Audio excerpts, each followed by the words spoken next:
नमस्कार साथियों। आज मैं इस वीडियो के माध्यम से लेकर के आया हूँ नायर द्वारा conducted LDC examination AWM AME के लिए, जो कि 4 अगस्त 2024 को कंडक्ट किया गया था।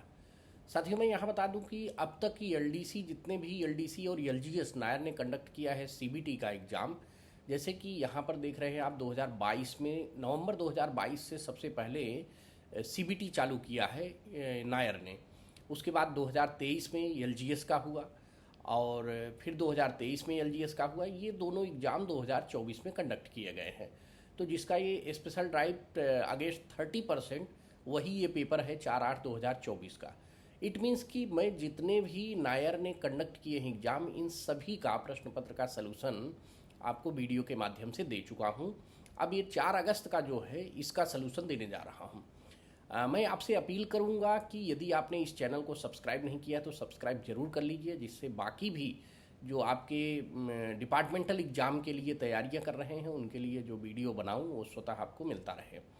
साथ में मैं यह बताऊं कि इस वीडियो को आपको अंत तक देखना है, बिकॉज ऑफ दैट कि जो अपकमिंग एलजीएस के एग्ज़ाम्स है और भी कोई डिपार्टमेंटल एग्ज़ाम्स है, वो either that one is the relevant with the JE or ADME या एएमई एडब्ल्यूएम, तो उनके लिए बहुत ही इंपॉर्टेंट है, चूँकि technical questions are same for the both examination. ऐसा नहीं है कि व्हील का डाया जेई के लिए अलग से रहेगा और एलडीएस या एलजीएस के लिए अलग से रहेगा। तो आपको, यदि आप डिपार्टमेंटल एग्जाम का प्रिपरेशन कर रहे हैं मैकेनिकल डिपार्टमेंट में, तो उसके लिए यह वीडियो आपको अंत तक देखिए।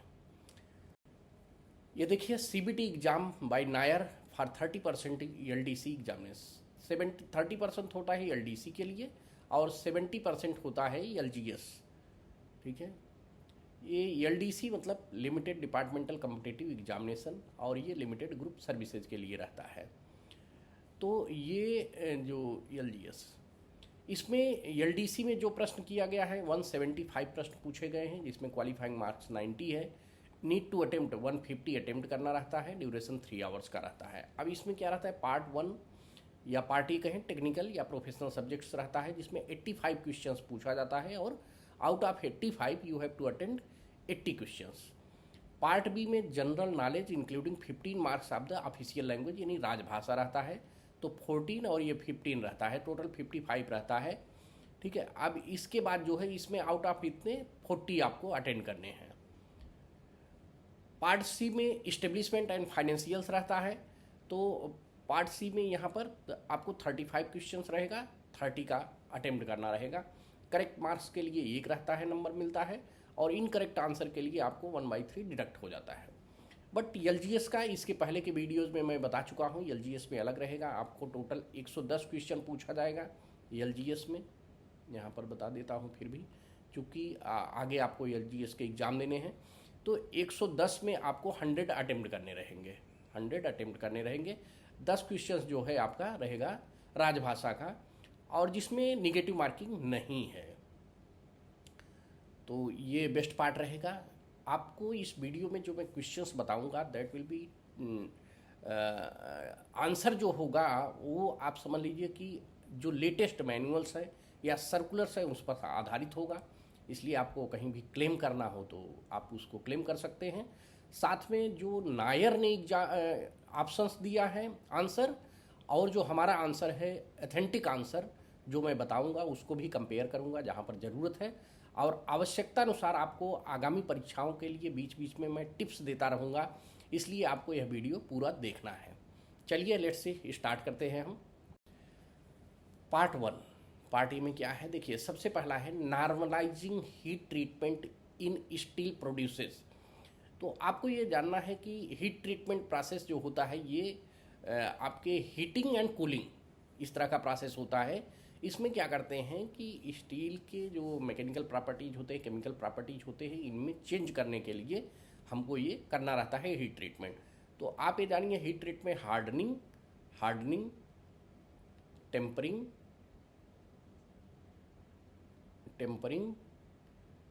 अनीलिंग एंड नॉर्मलाइजिंग, ये मुख्यतया 4 प्रोसेस हैं।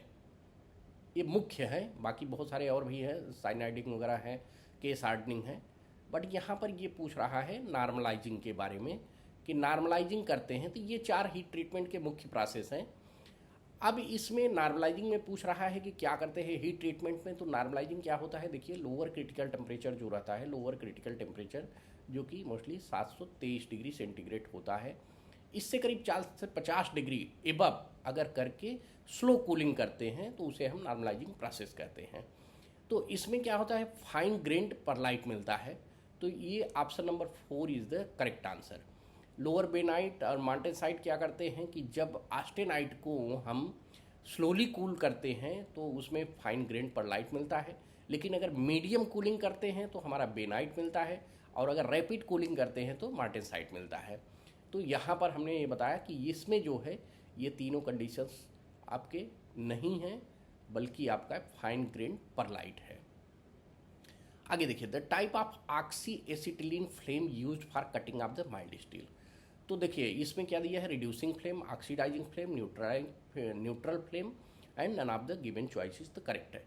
आप देखेंगे फ्लेम जो होता है ये 3 तरह के रहते हैं। आप एक न्यूट्रल फ्लेम होता है, दूसरा ऑक्सीडाइजिंग रहता है, तीसरा रिड्यूसिंग या इसको कहते हैं कार्बोराइजिंग फ्लेम, कार्बोराइजिंग। ठीक है। अब इसमें क्या होता है, न्यूट्रल में ऑक्सीजन और एसिटिलीन रहता है, O2 अगर लेते हैं प्लस फ्यूल हो गया, एसिटिलीन गैस रहता है। ठीक है।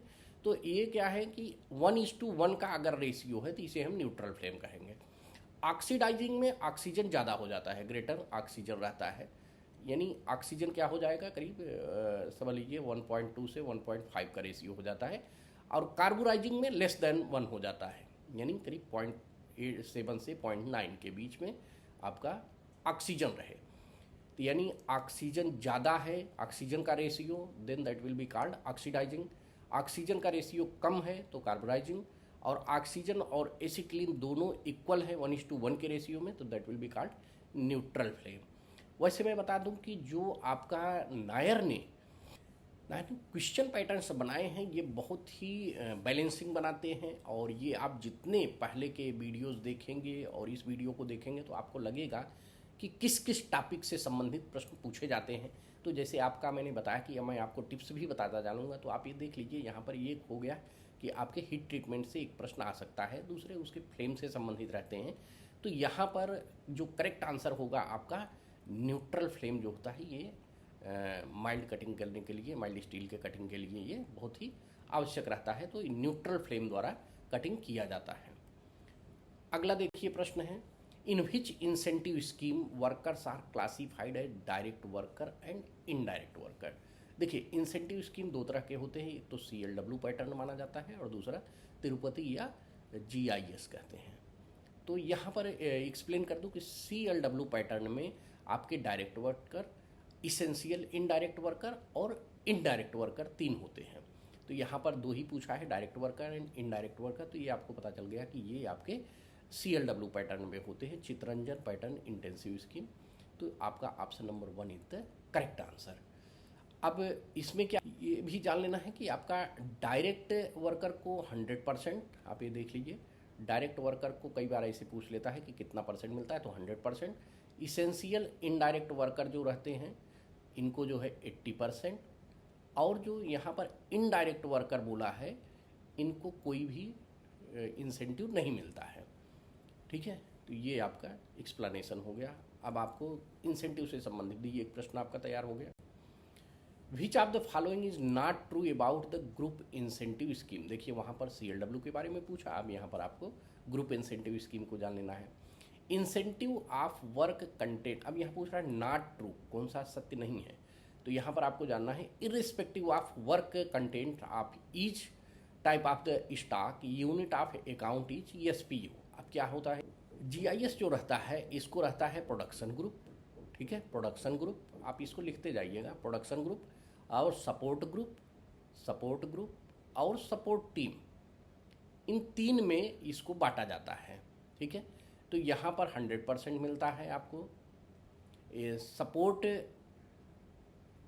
ग्रुप को जो है 80%, और सपोर्ट टीम जो रहता है इसको 50% इंसेंटिव मिलता है।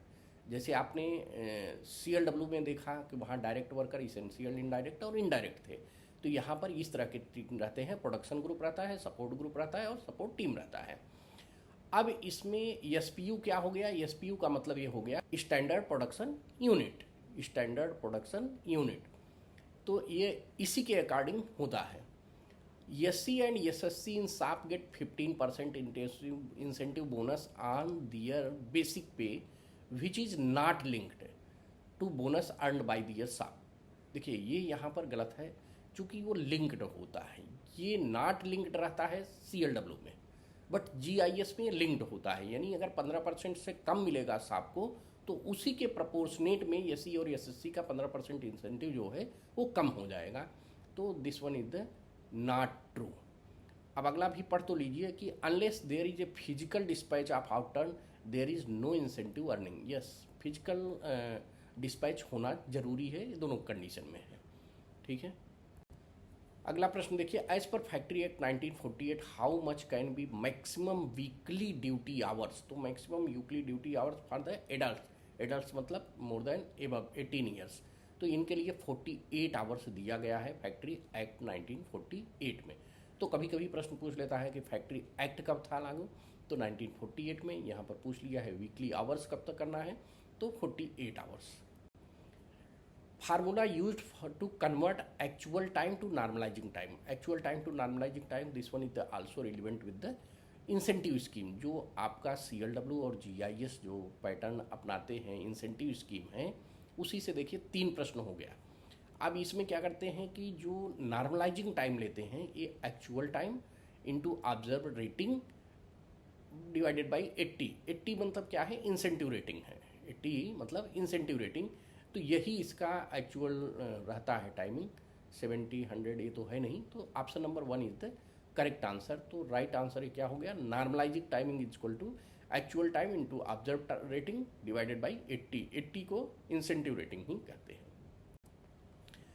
Forced wheel are fitted in which type of the following rolling stock. Rolling stock ICF, BOXNHL, LHB, none of the above. तो फोर्ड व्हील आपका एलएचबी कोचेज के लिए यूज किया जाता है। देखिए हमारा व्हील जो बनता है वो फोर्जिंग एंड कास्टिंग से भी बनता है। तो पहले आईसीएफ में आपके कास्टिंग वाले भी व्हील हैं अभी भी, बट यहाँ पर एलएचबी में जो है ये कम्प्लीटली फोर्ड व्हील ही यूज किए गए हैं एलएचबी एंड वंदे भारत में। Proposal under which of the following categories should mandatorily be supplemented by rate of return. Rate of return जो होता है कोई कैपिटल होता है उसी के लिए रहता है। यहाँ पर ऑप्शंस देखिए, डिप्रिसिएशन फंड है, डेवलपमेंट फंड है, डिप्रिसिएशन रिजर्व फंड है, कैपिटल है। तो ये option number 3 is the correct. ये तो है बताने के लिए मैंने बताया, यहाँ टिक किया कि ये है, बट ये रेट ऑफ रिटर्न कैपिटल के ही मामलों में लेते हैं। तो option number 3 is the correct answer. Which of the following not a purpose of putting primer before painting. Painting से देखिए एक नॉट ए पर्पज, क्या पर्पज नहीं है। क्वेश्चन को पढ़ना बहुत ही इंपॉर्टेंट है कि पहले तो प्राइमरी लगाना है प्राइमर पेंटिंग के पहले, लेकिन क्यों नहीं है, कौन सा पर्पज नहीं है। Enhancing the durability of the paint, improving corrosion resistance, changing colour of the surface, none of the given choice is the correct. तो इसमें क्या होता है कि changing colour of the surface, surface का कलर चेंज करने के लिए प्राइमर नहीं लगाया जाता है, बल्कि ये इम्प्रूविंग करोजन रेजिस्टेंस और ड्यूरेबिलिटी वगैरह के लिए ही लगाया जाता है। तो ऑप्शन नंबर 3 जो है इसमें नॉट ए पर्पज नहीं है। अगला प्रश्न देखिए, विच of the following is the primary purpose of using anti करोजिव primer in the painting of railway coaches. Painting साहब से देख लीजिए, 2 क्वेश्चन आ गया। Enhancing the aesthetic appeal of the coach, नहीं। प्रिवेंटिंग रस्ट एंड करोजन, यहाँ पर भी बोला है ना एंटी करोजिव, तो एंटी करोजिव क्या हो गया कि preventing rust and corrosion on the metal surface. तो ये option number 2 is the correct answer. Noise level वगैरह के लिए नहीं है। तो ये आपके क्वेश्चंस है, इसमें बहुत ज़्यादा एक्सप्लेन नहीं करना है, तो सेल्फ एक्सप्लेनेटरी क्वेश्चंस है।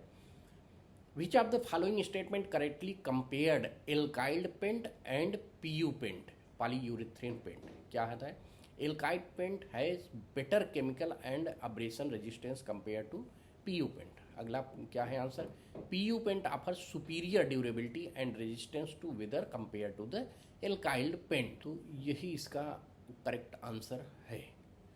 पीयू पेंट नहीं, ये दोनों नहीं, option number 2 is the correct answer, durability अधिक होता है। Which process is primarily used for manufacturing axle used in the wheel set of the railway coaches. कौन सा प्रोसेस यूज किया जाता है, मूलतः किस प्रक्रिया का उपयोग किया जाता है? तो देखिए, रेलवे के व्हील को यहाँ पर बता रहा है ना कि axles used in the, axle जो बनाया जाता है उसको कह रहा है कि व्हील में जो लगता है एक्सल, उसको किस प्रोसेस से मूलतः बनाया जाता है? तो मूलतः हाँ, वो जो है फोर्जिंग किया जाता है। फोर्जिंग, जो कास्टिंग होता है तो बहुत लंबे, फोर्जिंग क्या होता है? फोर्ज जो ये प्रेस फिटिंग होता है, मतलब इसको पीट पीट करके जो है एक शेप देते हैं। कास्टिंग क्या होता है? मोल्टन मेटल को डाई में या मोल्ड में जो है डाल करके, पिघला करके बहुत लंबे या कॉम्प्लिकेटेड कंपोनेंट्स को हम कास्टिंग करते हैं। बट यहाँ पर एक्सल का जो हमारा यूज किया जाता है, that is the by forging process. Which of the following is the significant benefit of using CNC computer numerical control machines manufacturing process में यूज किया जाता है? इसे पूछ रहा है कि पर्पज क्या है, किस लिए महत्वपूर्ण है। Lower initial setup cost compare to the manual machines, ये तो हो नहीं सकता क्योंकि इसका इनिशियल कास्ट महंगा आता है। Reduce precision and accuracy in machining operation, increase production speed and reliability. तो इसमें जो सिग्निफिकेंट पूछ रहा है यहाँ पर, सिग्निफिकेंट बेनिफिट, तो इसमें increase production speed and the reliability. तो ये option number 3 is the correct answer. Which one of the following is not an advantage achieved by normalising process? फिर से देखिए, नॉर्मलाइजिंग का एक पहला क्वेश्चन आया था, फिर से नॉर्मलाइजिंग प्रोसेस का यहाँ पर दूसरा प्रश्न आ गया है। तो ये आपका नॉर्मलाइजिंग से संबंधित क्लियर हो जाएगा कि ग्रेन फाइन स्ट्रक्चर तो पहले ही था, अब इसमें कह रहा है नॉट एन एडवांटेज। अब इसमें से कौन सा एडवांटेज नहीं है? Relieve internal stress, achieve uniform grain structure, ये तो मिला ही था, इम्प्रूव मशीनेबिलिटी। तो इसमें तो ये तीनों ही मिलते हैं, तीनों ही मिलते हैं। तो इसलिए इसमें से नॉट एन एडवांटेज, तो none of the given answer is the correct, मतलब इसमें से तीनों ही मिलते हैं, मतलब इसमें से is correct answer, choice is correct. ठीक है, तो ये प्रश्न को पढ़ना है आपको बढ़िया से। अगला प्रश्न है, which of the following coach production unit is newest in the railway, Indian railway production unit नया कौन सा है? आईसीएफ सबसे पुराना है, MCF ICF integral coach factory Chennai Perambur में है, MCF modern coach factory Raebareli में, ये सबसे अभी लेटेस्ट है, और RCF rail coach factory Kapurthala Punjab में है। तो इसमें से ये आंसर हो गया। 16 नंबर का, which is the oldest working coach manufacturing production unit of the Indian railway? तो इंडियन रेलवे में कोच प्रोडक्शन यूनिट का मैंने बताया कि सबसे पहले तो आईसीएफ है, इंटीग्रल कोच फैक्ट्री। तो यही वहाँ पर न्यूएस्ट पूछा, यहाँ पर ओल्डेस्ट पूछ लिया, तो ICF integral coach factory Perambur Chennai.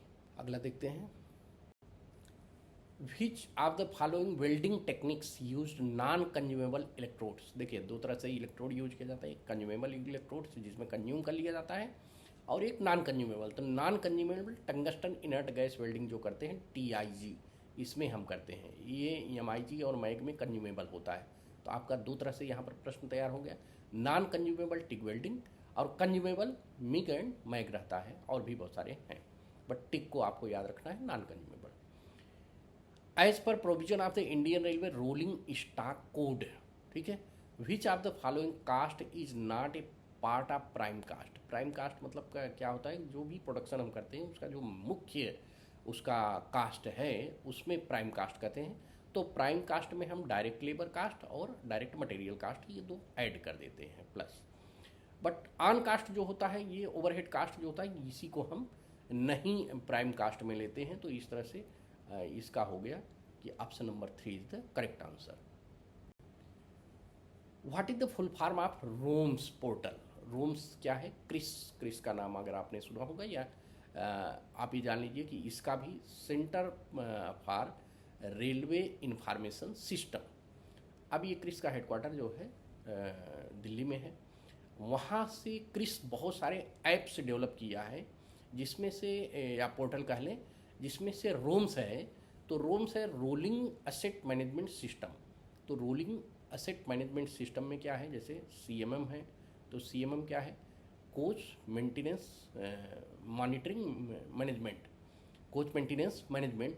FMM है, ठीक है, फ्रेट मेंटेनेंस मैनेजमेंट, और आपका वाइज है, देखिए जो वर्कशॉप इंफॉर्मेशन सिस्टम हो गए।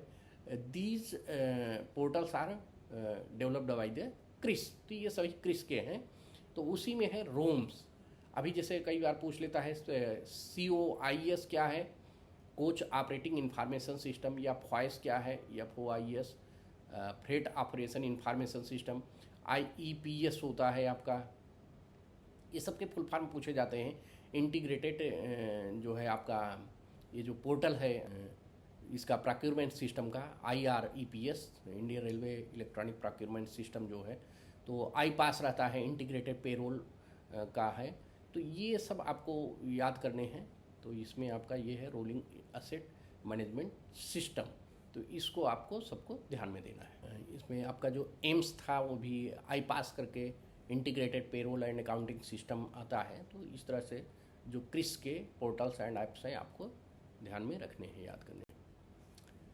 अगला प्रश्न है, देखिए, work initiated for replacing old asset after their codal life is over is charged against. अगर कोडल लाइफ खत्म हो जाता है तो जो ओल्ड असेट होता है उसमें डिप्रिसिएशन रिजर्व फंड यूज किया जाता है। तो ये ऑप्शन नंबर 2, ये तो डेवलपमेंट फंड है, DF1, DF2, DF3, DF4, तो आपका ये है। ये भी इम्प्रूविंग इफ़िशियंसी के लिए रहता है। DF3 कैपिटल्स भी यूज किए जाते हैं, बट यहाँ पर करा है जिसका कोडल लाइफ करा ओल्ड असेट के लिए डिप्रिसिएशन रिजर्व फंड यूज किया जाता है। चलिए अगला प्रश्न देखते हैं। Which of the following type of the fire extinguisher should not be use to quench C class fire. देखिए C क्लास फायर मतलब A class fire, B class, C class, D class ये रहते हैं। तो ये वाले में क्या होता है, पेपर्स वगैरह आता है, जो कम्बेस्टेबल जो है कम्बेस्टेबल आइटम्स रहते हैं, पेपर्स हो गए, वुड्स हो गए, उनके लिए ये रहता है ये टाइप। B टाइप में गैसोलिन्स वगैरह आपके रहते हैं, जो आपके पेंट, आयल, ग्रीस, इनको हम B कैटेगरी में रखते हैं। C कैटेगरी में जो है इलेक्ट्रिकल हैं, स्विचेज वगैरह हो गए, ट्रांसफार्मर हो गए, उनको हम रखते हैं। D टाइप में जो आपके रहते हैं मेटल्स जो रहते हैं, जैसे लिथियम हो गए, इन सबको हम कम्बस्टिबल मेटल्स कह सकते हैं, उनको हम D टाइप में रखते हैं। और K टाइप का रहता है जो आपका वेजिटेबल साइल्स रहते हैं, उसको रखते हैं। तो यहाँ इलेक्ट्रिकल्स के बारे में बात कर रहा है C टाइप में, तो उसमें जो हमारा DCP dry chemical powder use किया जाता है, ये तो ABC तीनों में यूज किया जा सकता है, ABC तीनों में। और CO2 फोम टाइप का नहीं यूज करना चाहिए। तो इसका मोस्ट अप्रोप्रिएट आंसर है DCP एक्सटिंग्विशर हम यूज कर सकते हैं फायर। लेकिन यहाँ कह रहा है शुड नॉट बी यूज्ड, कौन सा नहीं यूज किया जाना चाहिए। तो इसमें तो दिखा रहा है कि हम CO2 भी यूज कर सकते हैं, फोम टाइप भी यूज करते हैं, 8PWD भी यूज कर लेते हैं। तो कौन सा नहीं यूज कर सकते हैं, देखिए ये तो DCP तो यूज करने के लिए 100% यूज कर सकते हैं, और ये सब भी यूज कर सकते हैं। नहीं यूज कर सकते हैं का ऐसा आंसर तो नहीं मिल रहा है। अब ये आप समझ लीजिए कि अगर कभी इस तरह का रहता है कि चारों के चारों आंसर सही हो, यानी क्वेश्चन को नहीं क्वालिफाई कर रहा है, तो उसको क्या करता है, ये डिलीट कर देता है। आपका नायर जो है ऐसे प्रश्न को डिलीट कर देता है, यानी इसका मार्क्स सबके लिए काउंट नहीं होगा। यानी जो आपके ऑप्शंस थे, जिन्होंने अटेम्प्ट किया होगा, जिन्होंने नहीं अटेम्प्ट किया होगा, उसके जो प्रोसीजर्स हैं उससे लिया जाएगा, तो ये डिलीटेड में आ जाएगा। क्वेश्चन नंबर 22 है, which of the following shortcomings will not commonly lead to train parting. Train parting के लिए क्या, कौन सी कमियां, जो विफलताएं जो है वो कारण नहीं बनेंगी। तो देखिए, इनइफेक्टिव एंटी क्रीप डिवाइस आपका जो है इफेक्टिव होना चाहिए। Excessive play between anti roll rotation lug and bearing piece, ये भी उसका कारण बनेगा, ये भी कारण बनेगा। Lock properly engaged, none of the given answer. अब ऐसे में क्या है, आपको देख प्रॉपर क्वेश्चन को पढ़ना है कि इसमें पढ़ा है कि नॉट कॉमनली लीड, ये कहीं नहीं है। तो सबसे बेस्ट पार्ट क्या है कि लॉक प्रॉपरली अगर इंगेज्ड है तो ये आपको ट्रेन पार्टिंग के लिए लीड नहीं करेगा। यानी अगर एक्सेसिव प्ले है दोनों में, रोटेशन लग और बियरिंग पीस में, तब भी हो जाएगा। और इनइफेक्टिव एंटी क्रीप है। इसलिए आज की डेट में एंटी क्रीप टेस्ट और एडिशनल एंटी क्रीप टेस्ट, ये दोनों टेस्ट किया जाता है, प्लस ये स्लॉट को देखा जाता है, प्लस लॉक आपका प्रॉपरली होना चाहिए, टेल रेस बराबर गैप मिलना चाहिए पिन डालते हैं।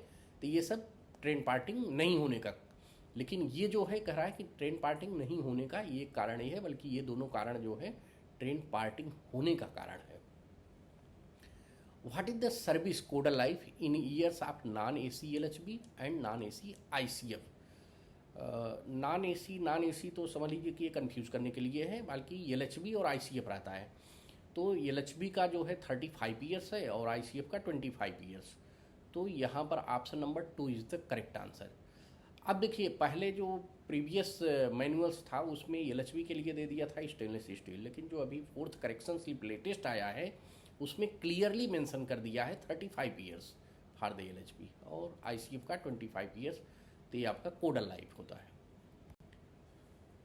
नेक्स्ट प्रश्न है, balance draft gear absorb energy in which of the following modes? देखिए, बैलेंस ड्राफ्ट गियर क्या होता है, एक पैड रहे, पार्टीशन वाल रहेगा, यहाँ पर पैड लगे रहेंगे, ठीक है, और इस साइड भी पैड लगा रहेगा, ठीक है।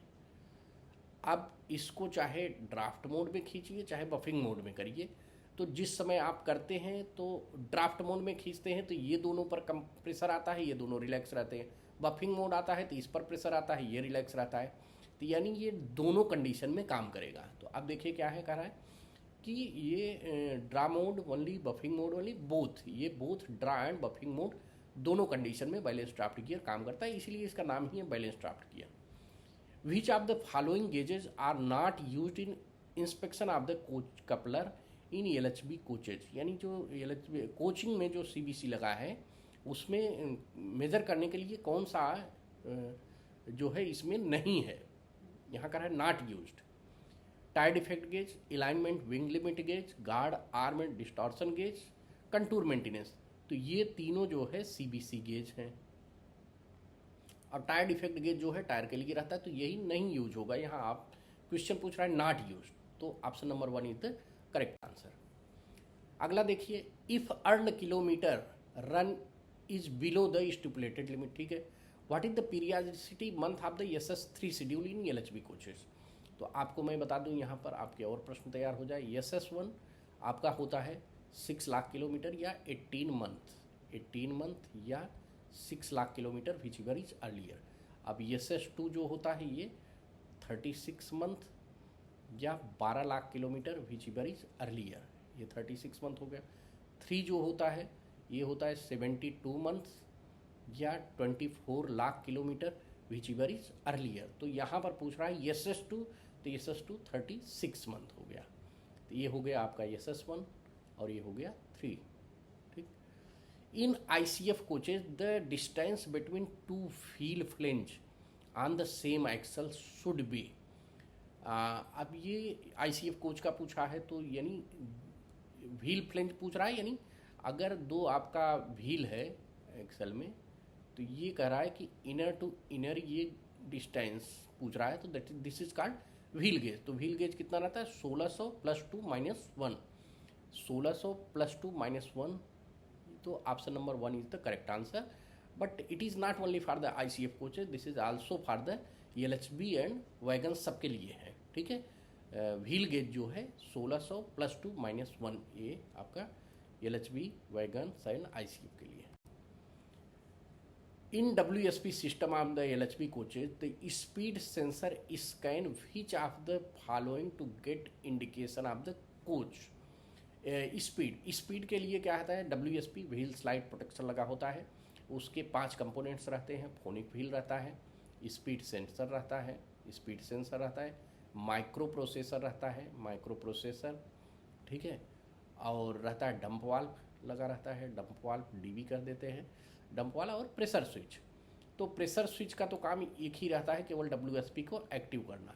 बट यहाँ क्या होता है, स्पीड सेंसर फोनिक व्हील से अटैच्ड रहता है to sense the speed of the coach. तो यहाँ पर यही पूछ रहा है किसको स्कैन करता है, तो ये फोनिक व्हील को स्कैन करता है और उसके स्पीड सेंसर को स्कैन करके माइक्रो प्रोसेसर को बता देता है, माइक्रो प्रोसेसर उसे एनालाइज करके डंप वाल्व को बताता है। तो this is the process. During air brake testing of the ICF coach on single car test what should be the rate of pressure drop in insensitivity test. देखिए sensitivity test और insensitivity दो रहता है। तो सेंसिटिविटी टेस्ट क्या है, 0.6 kg पर centimetre square within 6 second and brake should apply, brake लगना चाहिए। इनसेंसिटिविटी में क्या रहता है, 0.3 kg पर centimetre square within 60 second and brake should not apply. तो यहाँ पर देखिए क्या है कि इनसेंसिटिविटी क्या है, 0.3 kg पर सेंटीमीटर स्क्वायर इन 60 सेकेंड, ठीक, brake should not apply. 0.6 in 6 second ये हो गया आपका सेंसिटिविटी टेस्ट और ये हो गया इनसेंसिटिविटी टेस्ट। तो यहाँ पर इनसेंसिटिविटी टेस्ट पूछा है, so that the correct answer is the option number 2। What is the maximum possible buffer height in BG coaches in Indian railway. Maximum buffer क्या होता है, 1105 रहता है। नॉर्मल कंडीशन में 1090 रहता है, ठीक, बट प्रोडक्शन यूनिट से आ रहा है तो ये 1095 रहना चाहिए, ठीक। लोडेड कंडीशन में मिनिमम आपका 1030। तो यहाँ पर ये आपका बफर से संबंधित आपका एक्सप्लेनेशन हो गया। अब यहाँ मैक्सिमम पूछ रहा है तो 1105, तो option number 2 is the correct answer. What is the maximum permissible flat surface on wheel of the BG ICF coaches. ICF coaches में फ्लैट प्लेसेज जो है 50 mm है और यही 50 mm आपका कोच के लिए, लोगों के लिए है और 60 mm ये है वैगन फ्रेट के लिए, वैगन्स के लिए या फ्रेट कर दें, ठीक। 60 mm वहाँ पर अलाउड। 32 नंबर का क्वेश्चन है, which of the following method can not be use for mounting new spherical roller bearing on the axle. Spherical roller bearing is use for the ICF coaches और CTRB cartridge taper roller bearing is use in the LHB and wagons. तो यहाँ पर कह रहा है कि कौन सा मेथड नहीं, ये प्रश्न बहुत आसानी से पढ़ना चाहिए। नॉट बी यूज्ड, कौन सा नहीं, heating bearing by oil bath method, ठीक है, स्फेरिकल रोलर बियरिंग के लिए। Heating bearing by the induction heater, hydraulic press bearing on axle. ये देखिए हाइड्रोलिक प्रेस नहीं यूज किया जाता है, बल्कि हीटिंग ही यूज किया जाता है। दो ऑयल एंड इंडक्शन दोनों यूज किया जाता है, हाइड्रोलिक प्रेसिंग नहीं यूज किया जाता है बियरिंग फिट करने में। What is the maximum permissible leakage rate and the brake pipe of ICF coaches during the leakage test on rake test rig, ठीक है। रेक टेस्ट रिग जब रेक टेस्ट करते हैं तो उस समय क्या रेट रखना चाहिए, तो ये होता है 0.2 kg पर सेंटीमीटर स्क्वायर पर मिनट। ये आपका not only the BP FP दोनों का लीकेज रेट यही है, ब्रेक पाइप और फीड पाइप दोनों का रहता है 0.2 kg पर centimetre square. What should be value of a dimension of control rod head and the barrel head of the slack adjuster, जो SAB यूज करते थे वहाँ के लिए है फॉर 16.25 बोगी, यानी 16.2 टन क्या है बोगी, यहाँ पर कन्फ्यूजन के लिए दिया है। 16.25 ये AC के लिए यूज होता है और 13 टन नॉन AC के लिए। तो यहाँ पर AC नॉन AC न लिख करके इसने ये लिख दिया है, तो ये आपको जानना है।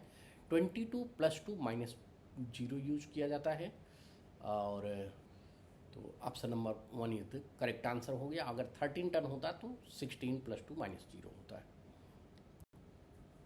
At which pressure auxiliary reservoir of air brake system of the BG coaches is charged, यानी AR की बात कर रहा है। तो AR जो होता है ये सबसे पहले जान लीजिए ICF में 200 लीटर का होता है और LHB में 125 litre for the break application के लिए होता है। तो ये AR जो होता है FP से कनेक्टेड रहता है, FP 6 kg रहता है, BP 5 kg रहता है, तो ये BP रहता है 5 kg। तो FP से चार्ज होता है आपका, FP में प्रेशर 6 kg, तो उसी से चार्ज होगा। तो option number 2 is the correct answer.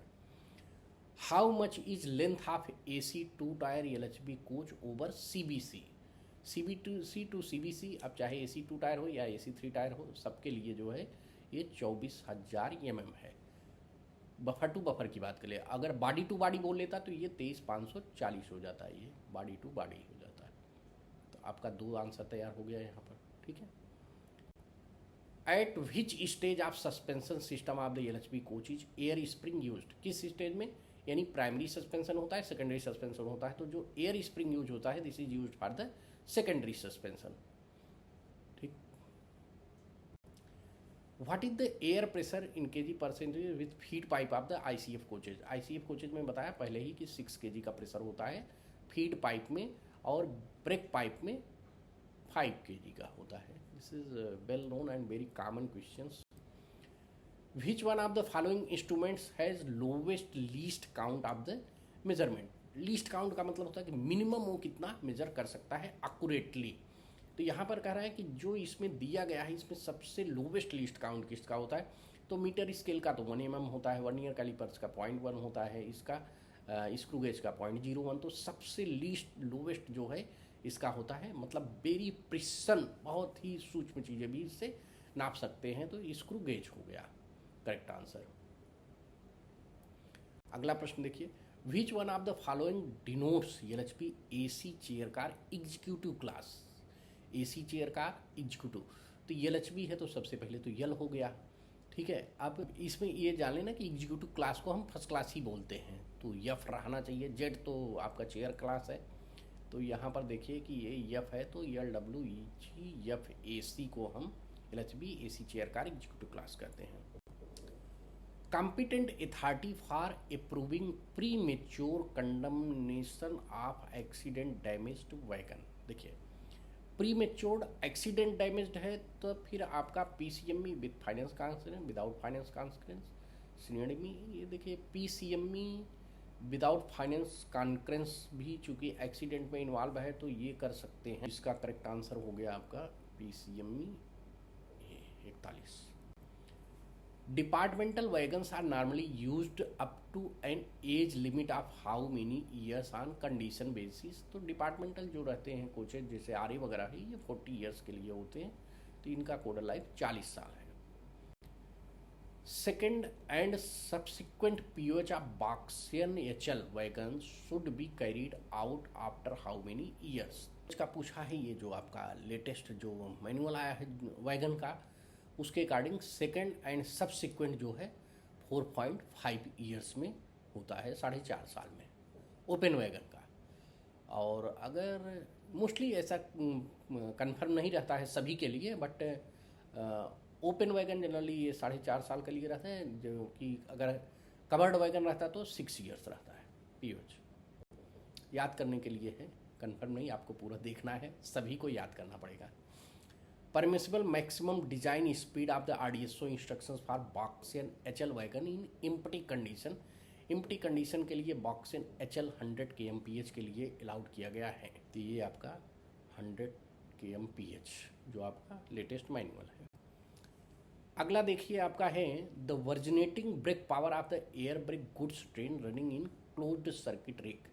तो वर्जिनेटिंग जो है 100% रहता है, तो 100%। ये 95 किसके लिए है वर्जिनेटिंग, तो इसको भी आप रखिए, ये प्रीमियम रेक एग्जामिनेशन के लिए है, प्रीमियम रेक का। और ये end to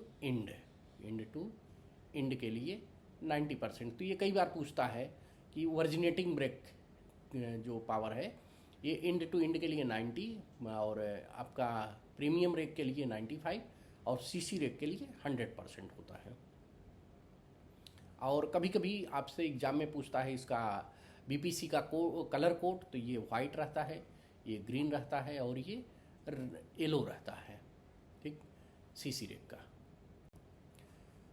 fourth and fifth digit in new wagoning number of the 11 digit. तो 11 डिजिट में मैंने इसको पहले कई बार बता दिया है कि आप इसको TOYIC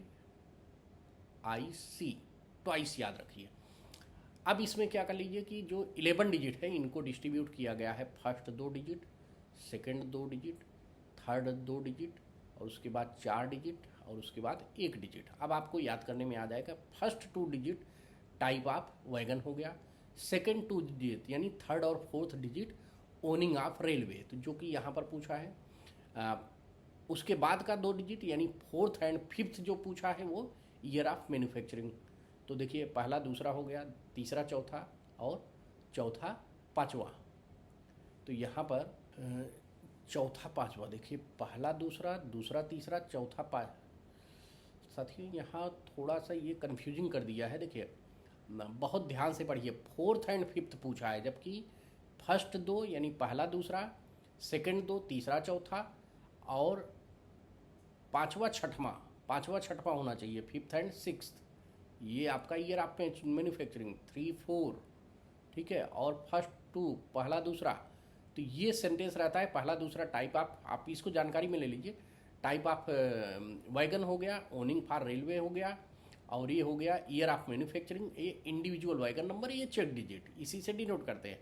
बट यहाँ वर्डिंग लिखा फोर्थ एंड फिफ्थ, यानी ये किसका डिजिट ले रहा है, एक इसका, तो इसमें से कोई भी नहीं, none of the given choice is the correct. ठीक है, ये कंफ्यूज किया है, बहुत ट्रिकी, बहुत अच्छा क्वेश्चन। अगला प्रश्न देखिए, fill in the blanks respectively in order the following statements. क्या है, the BPC of premium rake shall have a validity of 12 days with days additional grace period for the unloaded condition, तो 5 days। ये क्या है, देखिए पहले 3 था, 12+3 days था, बट जो अभी इसका लेटेस्ट एक सर्कुलर निकाला गया है जिसमें 12+5 days हो गया है, so that none of the given choice is the correct answer. Option number 4 is the correct, चूंकि 12+5 days है। In Indian railway wagon operations in which of the following condition GDR check, जो guard driver check रहता है, not essential if TXR is not available, CNW वाला, after tippling, after rake is stable for more than 24 hours, after loading and back loading of the rake, ये तीनों condition में आपको करना ही करना है। After rake is stable 12 hours, इसी में नहीं करना है GDR टेस्ट, तो option number 4 is the correct answer. What is the maximum permissible flat surface spot on BG wagon on wheel tread is detected with the help of detect gauge। तो ये क्या हो रहा है कि देखिए यहाँ पर पूछ रहा है कि टायर डिफेक्ट गेज से हम वैगन का फ्लैट प्लेसेस, तो वैगन का फ्लैट प्लेसेस तो ये मैं पहले भी बता दिए 60 mm होता है वैगन के लिए, आप याद करिए। ये जो है कोच के लिए होता है, तो शायद पहले कोच का पूछा गया है, पहला मैंने एक्सप्लेन किया था इसको, शायद 50 mm कोच के लिए और लोको के लिए, दोनों के लिए होता है, और ये वैगन के लिए रहता है, तो इसको हम टायर डिफेक्ट गेज से मेजर करते हैं। अगला प्रश्न देखिए, 50 नंबर है, during the check continuity and leakage in wagon rake having twin pipe air brake system, जो BMBS आया है, what is the maximum permissible BP pressure in kg/cm² in guard brake van of the rake having 48 wagons.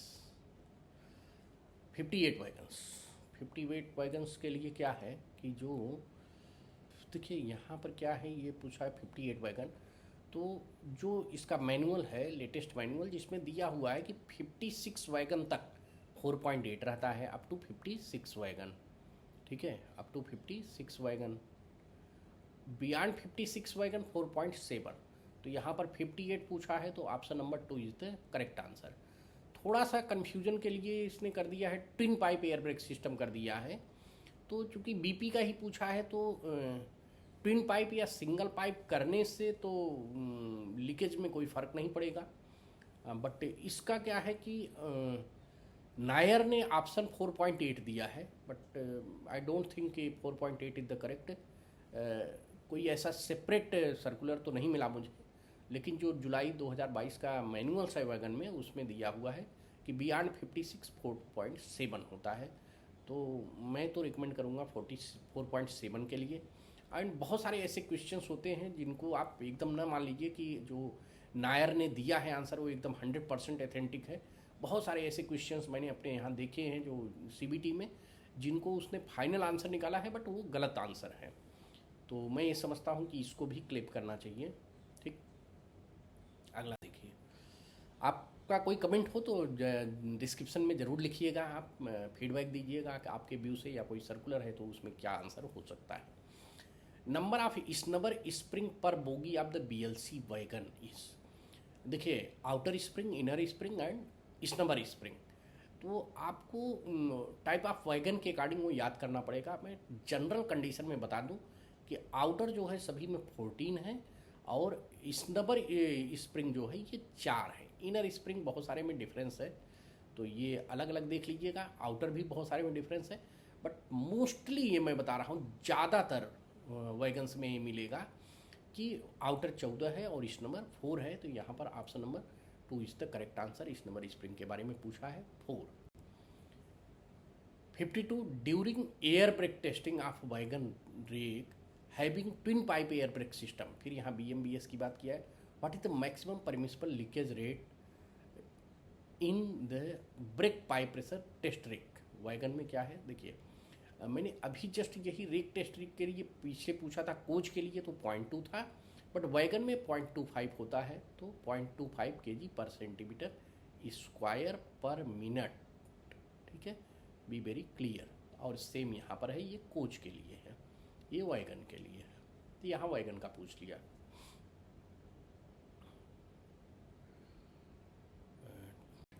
अगला है the minimum originating brake power of the premium brakes. तो मैं इसको पहले ही explain कर दिया कि ये इंड टू इंड के लिए, प्रीमियम के लिए ये है 295% और 100% किसका है, सीसी रेक का है। Fill in the blanks respectively in order in the following statement. Brake power certificate for the container wagon rakes after examination at nominated base depot shall be 6000 kilometre and 30 days। तो इसमें option number 1 is the correct answer. ठीक है, अब यहाँ पर भी कुछ अभी लेटर निकले हैं जिसमें बहुत एक्सटेंडेड लिमिट्स दिए गए हैं, तो जहाँ पर इसको 9000 दिया गया है, 9000 किलोमीटर कंटेनर रेक बीएलसी के लिए और 30 days, बट वो ट्रायल प्रोसेस में है, तो मैं समझता हूँ कि ट्रायल प्रोसेस नहीं लिया जाना चाहिए, तो एथेंटिक आंसर इसका ये होना चाहिए। ठीक है, अगला देखिए 55, during freight examination what is the condemning limit of the brake blocks in Indian railway. ये क्या करा है, फ्रेट एग्जामिनेशन। फ्रेट एग्जामिनेशन में यल टाइप का लगता है, यल टाइप में कंडमिंग लिमिट आपका 10 mm है, यानी ब्रेक ब्लॉक को हम मैक्सिमम यूज करते हैं 10 mm, और के टाइप का जो है ये 12 mm है। ठीक है, अभी जो आपका एलएचपी में ब्रेक पैड यूज होता है, ब्रेक पैड उसका न्यू साइज है 35 mm और उसका कंडमिंग साइज है 7 mm। ठीक है, तो ये ब्रेक पैड तो एलएचपी के लिए हो गया, बट ये यहाँ यल टाइप के टाइप का, तो ये यल टाइप का था, तो आपका फ्रेट में तो इसके लिए 10 mm। 56, which of the following Indian railway wagons designed for 25 axle ton axle. इसमें क्या है, ये जो BOYEL है, इसके लिए 25 टन एक्सल कैपेसिटी यूज किया जा रहा है। ये लो साइड वैगन है, लो लेवल का है, इसमें कोई डोर नहीं रहता है, डोर नहीं रहता है, इसलिए ट्रिपलिंग करते हैं जो यूज करते हैं, तो ये BOYL आपको इसको याद रखना है। और उसमें भी आप याद रखिए कि उसका 950 होता है जो आपका कंडमिंग लिमिट रहता है व्हील का। ROH periodicity of BCNHL wagon is, BCNHL का वैगन का जो ROH पीरियडिसिटी होता है ये 24 मंथ होता है, तो आपको याद रखना है 24 मंथ ऑफ द। अब ये सब आपके जो लेटेस्ट मैनुअल है उसमें ROH और POH periodicity of the different wagon के अलग अलग दिए गए हैं, तो उसको आपको याद रखना पड़ेगा। Who among the following choice is the almost those who should personally inspect and prepare the condition report of the कंडमिंग under going जो वैगन है, इसका under as wagon.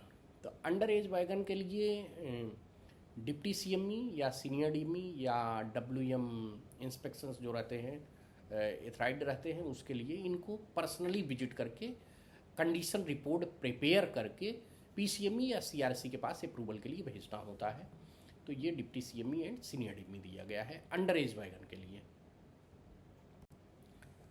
In long haul loco operation without the use of distributed power system, DPRS नहीं use करना है। BP pressure creation is done by. देखिए ये जो BP pressure रहता है, चूँकि लॉन्ग हॉल ट्रेन में दो इंजन लगे रहते हैं, तो उसमें क्या होता है, एक लीडिंग में लगा है, एक ट्रेलिंग में लगा है, तो ये कह रहा है कि लोको जो है ये किस कंडीशन में लगा रहना चाहिए, तो ये लीडिंग जो रहेगा उसी को ये करना है, तो option number 1 is the correct answer. अगला प्रश्न देखिए, इन Indian railway freight operation maximum permissible speed of the C class ODC। देखिए A क्लास, B क्लास और C क्लास 3 तरह के ODC ओवर डायमेंशनल कंसाइनमेंट होते हैं। अब इसमें क्या होता है, A वाला डे एंड नाइट में इसको चलाते हैं, डे एंड नाइट, ये भी डे एंड नाइट में, बट ये केवल डे में चलेगा।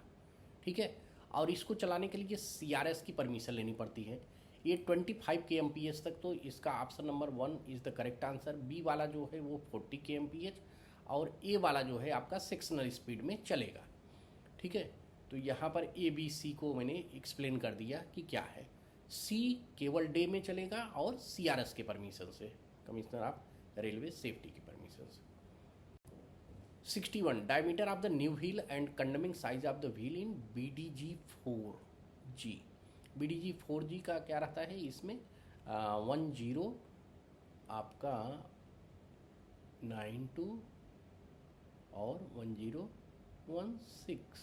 तो इस हिसाब से देखिए तो 1092 1016 option number 1 is the correct answer होगा। इसलिए आपका WDG 4 के लिए हो गया।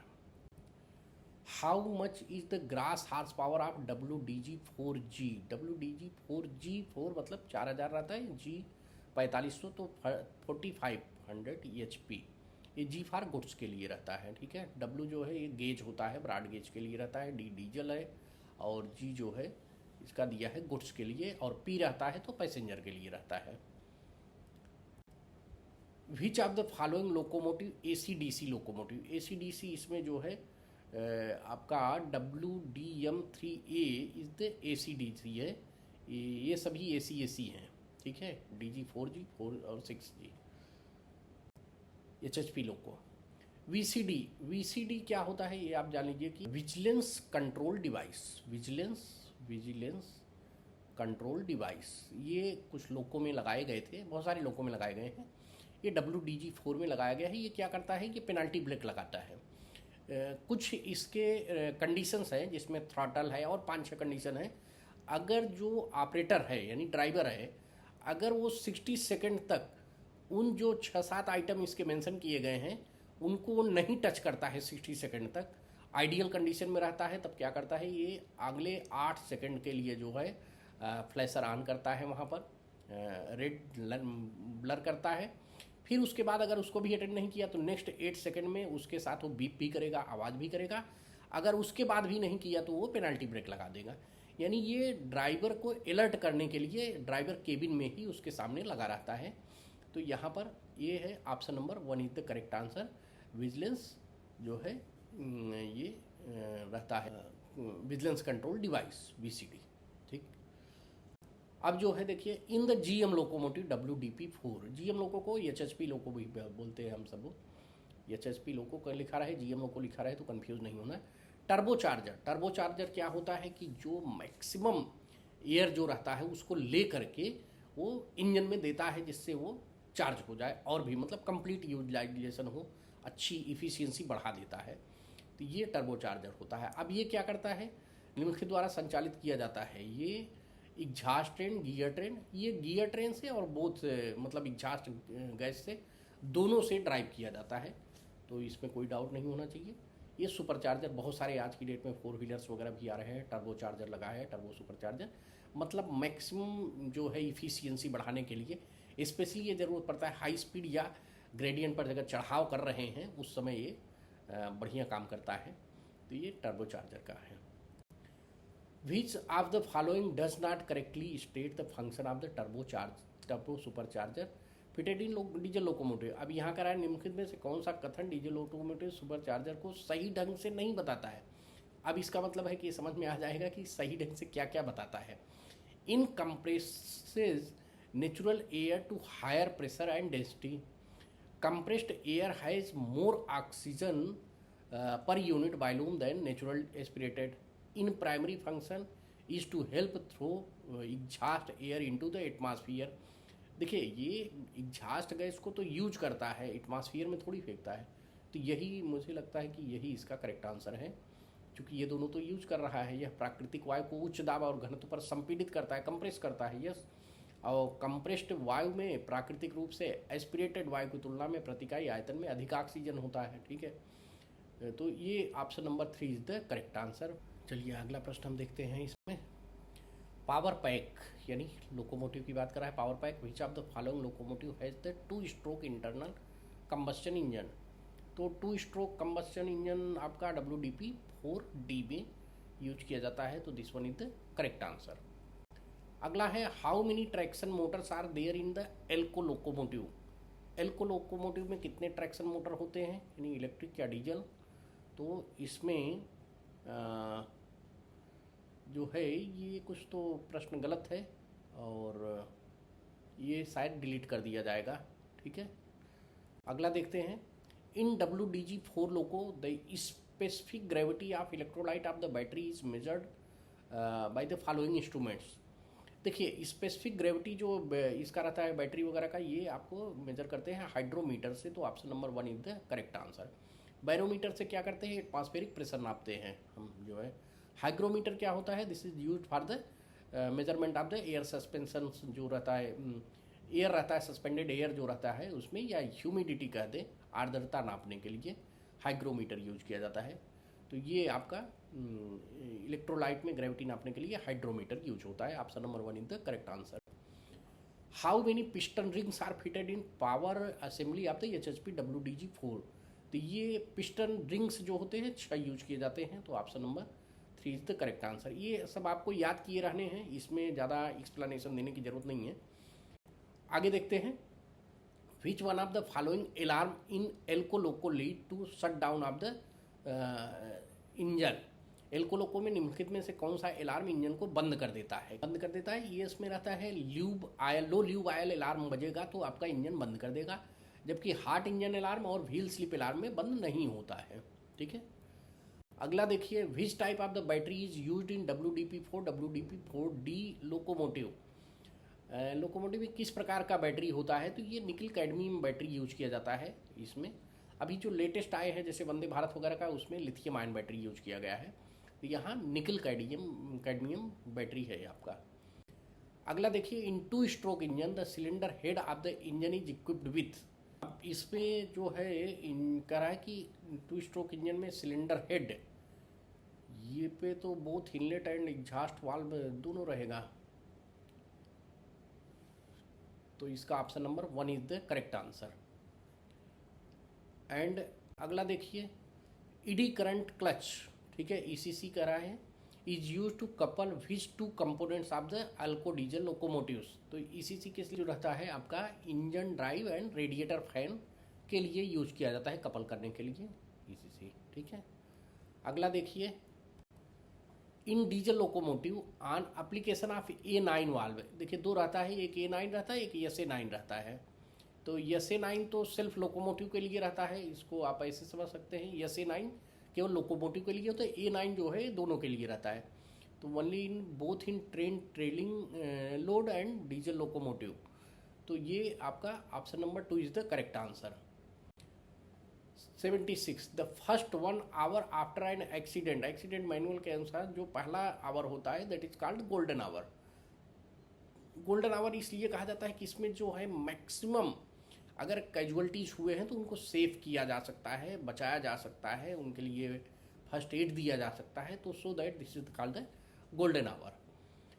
विच वन ऑफ द, और गोल्डन आवर क्या होता है? ये एक्सीडेंट के बाद का पहला घंटा। ठीक, विच one of the following is generally not found in case of the sudden derailment. देखिए डिरेलमेंट, अगर कोई ट्रैक चल रहा है इस पर डिरेलमेंट होता है तो 2 तरीके से होता है। एक तो चक्का पहले चढ़ करके फिर उतरेगा, तो जो चढ़ता है उसको पॉइंट ऑफ माउंट कहते हैं, जो गिरता है उसमें पॉइंट ऑफ ड्रॉप कहते हैं। तो सडन डिरेलमेंट में क्या नहीं मिलेगा ये दिखा रहा है। सडन डिरेलमेंट की स्थिति में निम्नलिखित में सामान्यतः कौन सा नहीं पाया जाता है? पॉइंट ऑफ माउंट जो है सामान्यतः नहीं पाया जाता है, पॉइंट ऑफ ड्रॉप तो मिलेगा ही, सडन डिरेलमेंट हुआ है, तो option number 1 is the correct answer. Collision of train carrying passenger is classified in which category of the accident. देखिए ये जो एक्सीडेंट है ये A1 में है, A1 से A4 तक जो है आपका कोलिजन है, B1 जो है ये फायर का है, और C जो है लेवल क्रॉसिंग का है। तो इसको आपको फायर का है, ये लेवल क्रॉसिंग का है, तो A1 जो है कोलिजन का है, तो आपको एक्सीडेंट का ये टाइप्स याद करने पड़ेंगे। विच one of the following part of the composition A class ART but not present in B class ART। देखिए A, B और C क्लास के हैं, C वाला तो केवल टूल वाइन है, ब्रेक वाइन। अब A वाले में जो है 170 टन जो है ये रहता है क्रेन, तो ये और कह रहा है कि B में नहीं होता है, तो A में तो ये रहता है, B में नहीं रहता है, तो ये हो गया आपका A टन। A श्रेणी में ART है, लेकिन B श्रेणी में ART में नहीं मौजूद है, तो 140 टन का क्रेन नहीं रहता है। अगला है which one of the following does not result in increased proneness of derailment of the railway rolling stock. अब ये क्या करता है, इसमें क्लियरली पूछ रहा है कि निम्नलिखित में से कौन सा कारक रोलिंग स्टॉक के पटरी से उतरने की संभावना को नहीं बढ़ाता है, यानी कम करता है। तो लेटरल जो रहेगा, इंक्रीज लेटरल फोर्स जो है ये तो बढ़ाएगा, रिड्यूस वर्टिकल व्हील लोड ये भी बढ़ाएगा, decrease positive angle of attack of the wheel ये यही नहीं बढ़ाता है। तो option number 3 is the correct answer. Which of the following website is designed primarily for registering and redressing grievances of railway customer. जो पैसेंजर्स होते हैं उनका ग्रीवियंस रिड्रेसल के लिए रेल मदद है, रेल मदद। IREPS तो Indian railway electronic procurement system आपका टेंडरिंग के लिए है। अनुभव जो है किसी भी पैसेंजर के लिए है कि जो आप यात्रा के वृत्तांत को लिख सकता है अनुभव। रेल मदद जो है ये आपका ग्रीवियंसेस रिड्रेसल सेल है, मतलब करता है, पोर्टल है rail Madad. Running time of the train in working time table is calculated based on the, ये तो बुक स्पीड से होता है। तो option number 2 is the correct answer. ठीक है। और WT यानी working time table issued by जो होता है ये PCOM principal chief operating manager operating department द्वारा यूज किया जाता है। और ये सभी डिवीजन के द्वारा, अलग अलग डिवीजन के अलग अलग रहते हैं, तो ये डिवीजन वाइज यूज किया जाता है working time table. Which one of the following statement is not true for measurement of the wheel gauge of coaches accident measurement proforma. Accident अगर कोई हो जाए तो उसका जो मेजरमेंट प्रोफार्मा है उसमें wheel gauge measurement of the wheel gauge क्या नहीं, सत्य नहीं है। तो ये क्या हो नहीं है, तो यानी इसमें क्या है कि wheel gauge is to be measured in empty condition of the coaches, ये करेक्ट है। यहाँ कर रहा है नॉट ट्रू की बात कर रहा है। Wheel gauge reading has to be taken at 4 point, नहीं ये गलत है चूँकि 3 पॉइंट पर ही लिया जाता है व्हील गेज 3 पॉइंट। तो इस तरह से ये दो गलत, मतलब option number 2 is the wrong, जो इसको ट्रू नहीं है, 4 नहीं 3 प्लेस पर लिया जाता है। और व्हील गेज पहले भी मैंने बता दिया है कि 1600 + 2 - 1 रहता है। ठीक। अगला देखिए 85 number question. Which test is performed by the guard and loco pilot after attaching a fresh locomotive on the rake. तो वो कंटिन्यूटी टेस्ट होता है जिसको हम APCC भी कहते हैं, एयर प्रेशर कंटिन्यूटी टेस्ट। ठीक है, कंटिन्यूटी सर्टिफिकेट इशू किया जाता है APCC, तो कंटिन्यूटी टेस्ट किया जाता है। तो इस तरह से पार्ट A का 85 क्वेश्चन आपका सॉल्व हो गया। अब चलते हैं पार्ट B में। पार्ट B देखिए, अब यहाँ से आपका शुरू होता है। अब आपके थोड़ा सा यहाँ पर कुछ क्वेश्चंस आएंगे जनरल अवेयरनेस के भी, और according to the part 2 rule जो है कुछ जनरल साइंस के रहेंगे। 2 register of 6 ohm each are connected in parallel में कनेक्ट किए गए हैं, 2 रजिस्टेंस है। और if a potential of 3 volt is given, अब इसमें 3 वोल्ट का एक पोटेंशियल दे दिया है, कनेक्ट कर दिया है, तो यहाँ R दिया हुआ है। तो इसमें पूछ रहा है करंट कितना एम्पियर रहेगा, I पूछ रहा है। तो हम ओम्स लॉ जानते हैं कि I = V/R। ठीक है।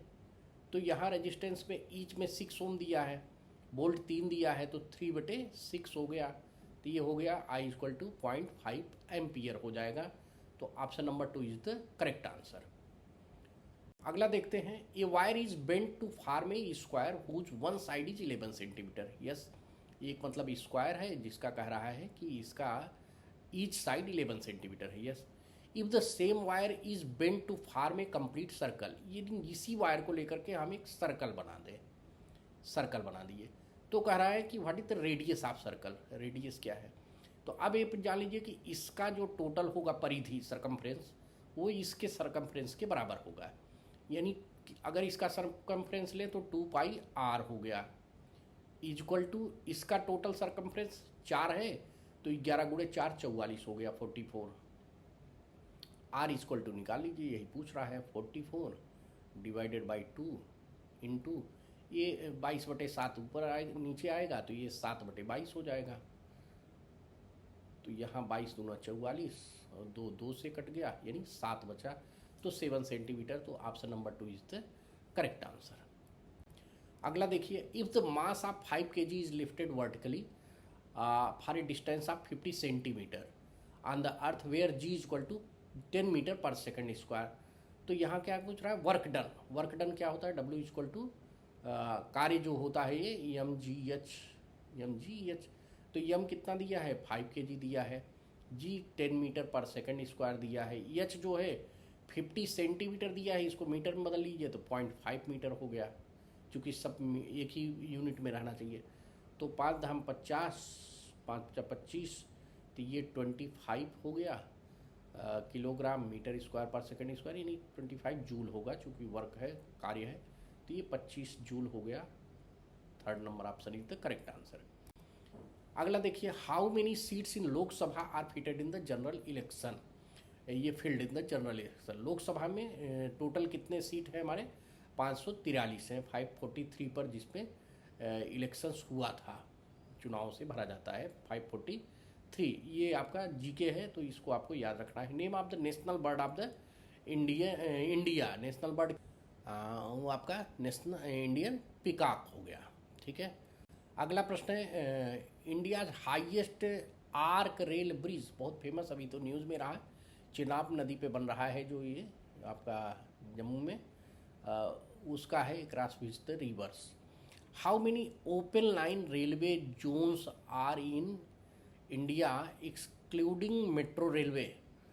ओपन लाइन रेलवे जोन्स देखिए टोटल तो इंक्लूडिंग मेट्रो जो रेलवे के वेबसाइट है उस पर 17 दिखाता है, तो अगर कह रहा है एक्सक्लूड कर दे तो 16 हो जाएगा, तो option number 1 he will be correct.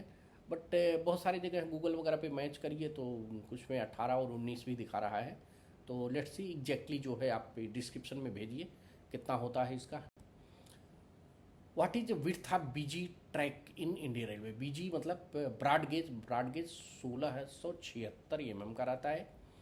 अब इसमें मीटर गेज आता है, तो मीटर गेज 1000 का रहता है, हमारे पास 4 गेज चलते हैं, मीटर गेज हो गया।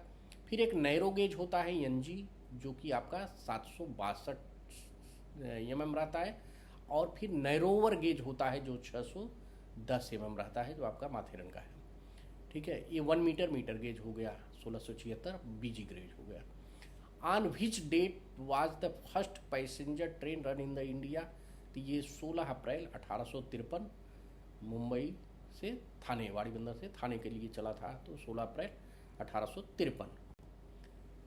Who was the chairman of the drafting committee of Indian constitution assembly 1947, तो यहाँ पर ही है, एकदम वेल नोन है कि डॉक्टर भीमराव अंबेडकर साहब। फिर अगला, which of the following river drains into the Arabian sea. Arabian sea में कावेरी, महानदी नहीं, ये दोनों अरेबियन सी में नहीं जाता है, बल्कि ये नर्मदा जो है अरेबियन सी में जाता है, ये है यहाँ पर, ठीक है। अगला, arrange the following rivers as we encounter them if we travel across India from north to south. तो नर्मदा, कावेरी, कृष्णा, गंगा, ये 4 नदियाँ हैं। जब आप नॉर्थ से साउथ में ट्रेवल करने लगिए तो आपको ये दिखना चाहिए, ठीक। तो ये क्या कर रहा है कि आपको पता हो कि कावेरी तो सबसे लास्ट में है, साउथ में है, ठीक है। गंगा सबसे पहले मिल जाता है, गंगा हो सकता है, नर्मदा, फिर कृष्णा, कावेरी। गंगा, नर्मदा, कृष्णा, कावेरी, ये option number 3 is the correct answer इसके लिए। अगला प्रश्न देखते हैं, Chandrayaan 2 of ISRO landed on the south pole of the moon. This landing point has been officially named by the India as ए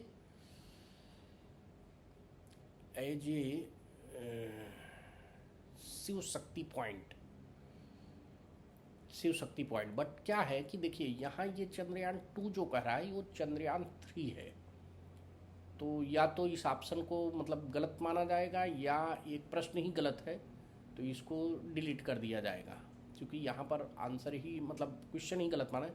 चंद्रयान 2 नहीं बल्कि चंद्रयान 3 जो अभी 2023 में था, इंडिया फर्स्ट है जो साउथ पोल पर लैंड किया, that is the Chandrayaan 3।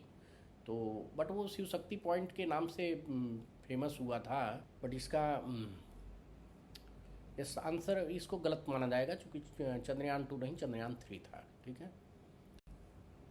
Our country recently overtook which country to become the world's 5th largest economy on the basis of GDP, gross domestic product. तो इसको आप ये जानिए कि ये यूनाइटेड किंगडम है, जिसको ये लगभग 2022 में IMF जो है, इंटरनेशनल मॉनेटरी फंड जो है, इसने डिक्लेयर किया। तो उसको पिछाड़ करके हम जो है आगे बढ़ रहे हैं, वर्ल्ड्स 5th इकोनॉमी कंट्री में आ गए हैं। Which one of the following the tallest statue in the world? तो टालेस्ट स्टेचू जो है spring temple Buddha statue of belief, statue of unity, जो कि ये आपका गुजरात में है, कनकैया में, ठीक, काकड़िया। अगला प्रश्न है, which of the following is not A UNESCO world heritage site own by the Indian railway? Indian railway किसको नहीं करता है वो? इसके लिए आप ये जानिए कि निम्नलिखित में से कौन सा भारतीय रेलवे के स्वामित्व वाला यूनेस्को विश्व धरोहर स्थल नहीं है? दार्जिलिंग हिमालयन रेलवे ये तो है, छत्रपति शिवाजी महाराज भी अभी हो गया है, कालका शिमला भी है। तो none of the above is the correct answer. Option number 4 is the correct for this question. Which is the oldest functioning railway workshop in Indian railway? Indian railway में सबसे ओल्डेस्ट जो है जमालपुर है, तो ये बिहार में है। Option number 3 is the correct answer. In which language was the Sangam literally originated? ये तो तमिल से है, तो option number 1 is the correct answer. अगले प्रश्न की तरफ बढ़ते हैं। How many spokes are there in Ashoka Chakra in our national flag? राष्ट्रीय ध्वज में बहुत कॉमन क्वेश्चंस भी पूछे हैं, बट जीके हैं, आपको याद रहने चाहिए। 24 तीलियाँ होती हैं, 24। When is international day of yoga celebrated? बहुत फेमस, ये जो है 21 जून को मनाया जाता है, बहुत फेमस। प्रधानमंत्री नरेंद्र मोदी जी के द्वारा आह्वान पर अंतर्राष्ट्रीय योगा दिवस 21 जून को मनाया जाता है। अगला देखते हैं प्रश्न। Who compose the Indian national anthem? National anthem, भारतीय राष्ट्रीय गान की रचना किसने की? तो ये रविन्द्रनाथ टैगोर ये है। और अगर यहाँ राष्ट्रगान कर दे जो वंदे मातरम है, तो वो बंकिम चंद्र चटर्जी हो जाएगा। विच is the lightest element in the periodic table? Periodic table में सबसे लाइटेस्ट तो हाइड्रोजन होता है, तो option number 2 is the correct answer. Next question क्या है? Arrange the following fractions in increasing orders? तो अब इसको क्या करना है, इसमें क्या करना है, इसमें आप इन सभी कह रहा है कि इंक्रीजिंग आर्डर में कौन सा है, तो ये फ्रैक्शंस को आप डेसिमल में कन्वर्ट कर लीजिए। तो जैसे 7/9 तो सबसे कम है, तो C पहले आ जाएगा, ठीक है। फिर आपका 14/17 A आ जाएगा, फिर 16/9 D आ जाएगा, फिर B आ जाएगा 11/13। तो option number 2 is the correct answer. अगला क्वेश्चन देखिए, which one of the following is a volatile या flash memory in computer? Flash memory computer में क्या, रैम, रोम, HDD। तो रैम जो है ये रैंडम एक्सेस मेमोरी जो होता है, ये रीड ओनली मेमोरी होता है। ये रैंडम एक्सेस मेमोरी जो है वोल्टाइल होता है, यानी ये जैसे ही आप यूज करके बंद किए तो इसका मेमोरी खत्म हो गया। What is the full form of SSD in computer? Computer में ड्राइव जो रहता है वो SSD आपका सॉलिड स्टेट ड्राइव होता है।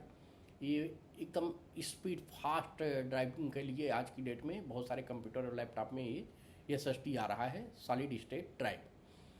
अब देखिए अगला प्रश्न है यहाँ पर कि शिल्पाधिकारम तमिल साहित्य की एक महाकाव्य कथा है, जो एक चरित्रवान महिला द्वारा किए गए महाकाव्य युद्ध के बारे में बताती है।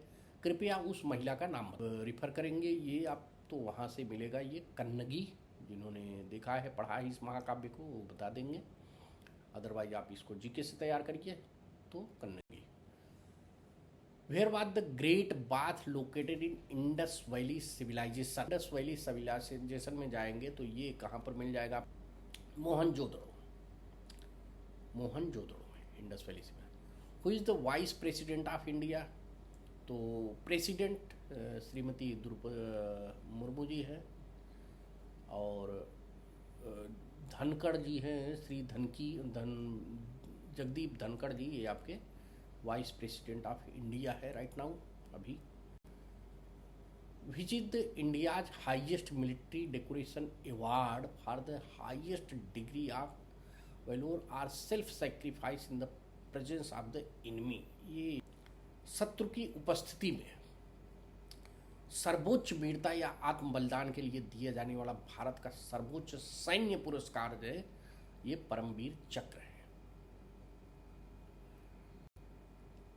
In which city or Olympic 2024 is schedule to be held? तो ये आपका पेरिस में शेड्यूल किया गया है 2024 का ओलंपिक।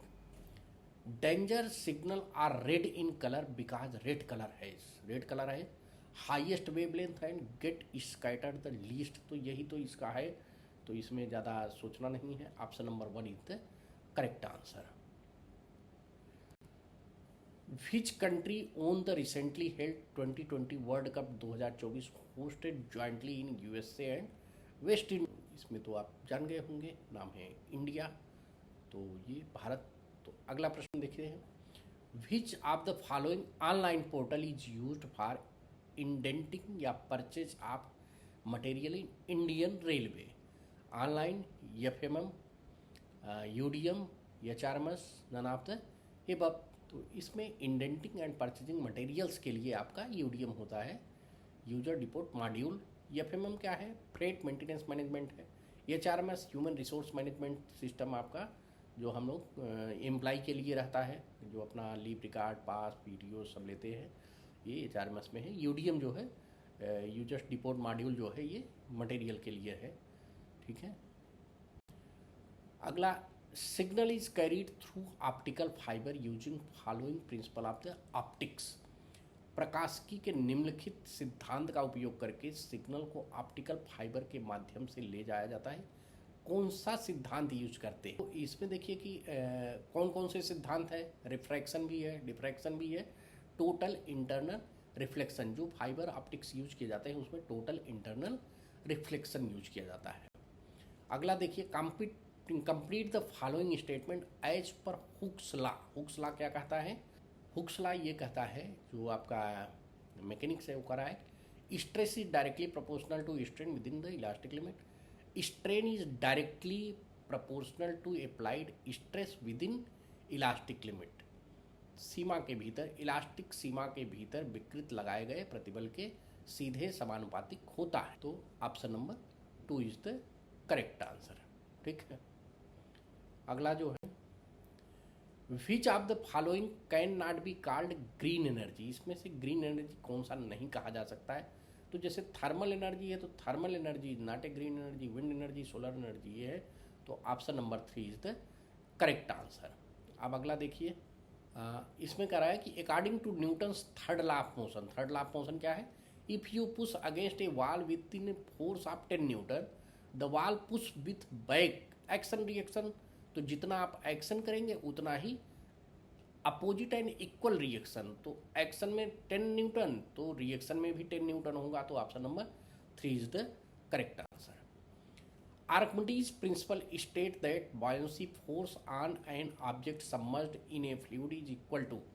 आर्किमिडीज का सिद्धांत कहता है किसी तरल पदार्थ में डूबी हुई वस्तु पर लगने वाला उत्प्लावन बल निम्न के बराबर होता है। तो कितना होता है? जब ये हाइड्रोलिक्स का प्रिंसिपल है कि जब कोई वस्तु किसी पानी में पूर्णतया या पूरा या आंशिक रूप से डूबा जाता है, तो वो क्या करता है, weight of the fluid displaced by the object ये रहेगा कि वस्तु द्वारा विस्थापित द्रव के भार के बराबर ही वो उत्प्लावक बल लगाएगा।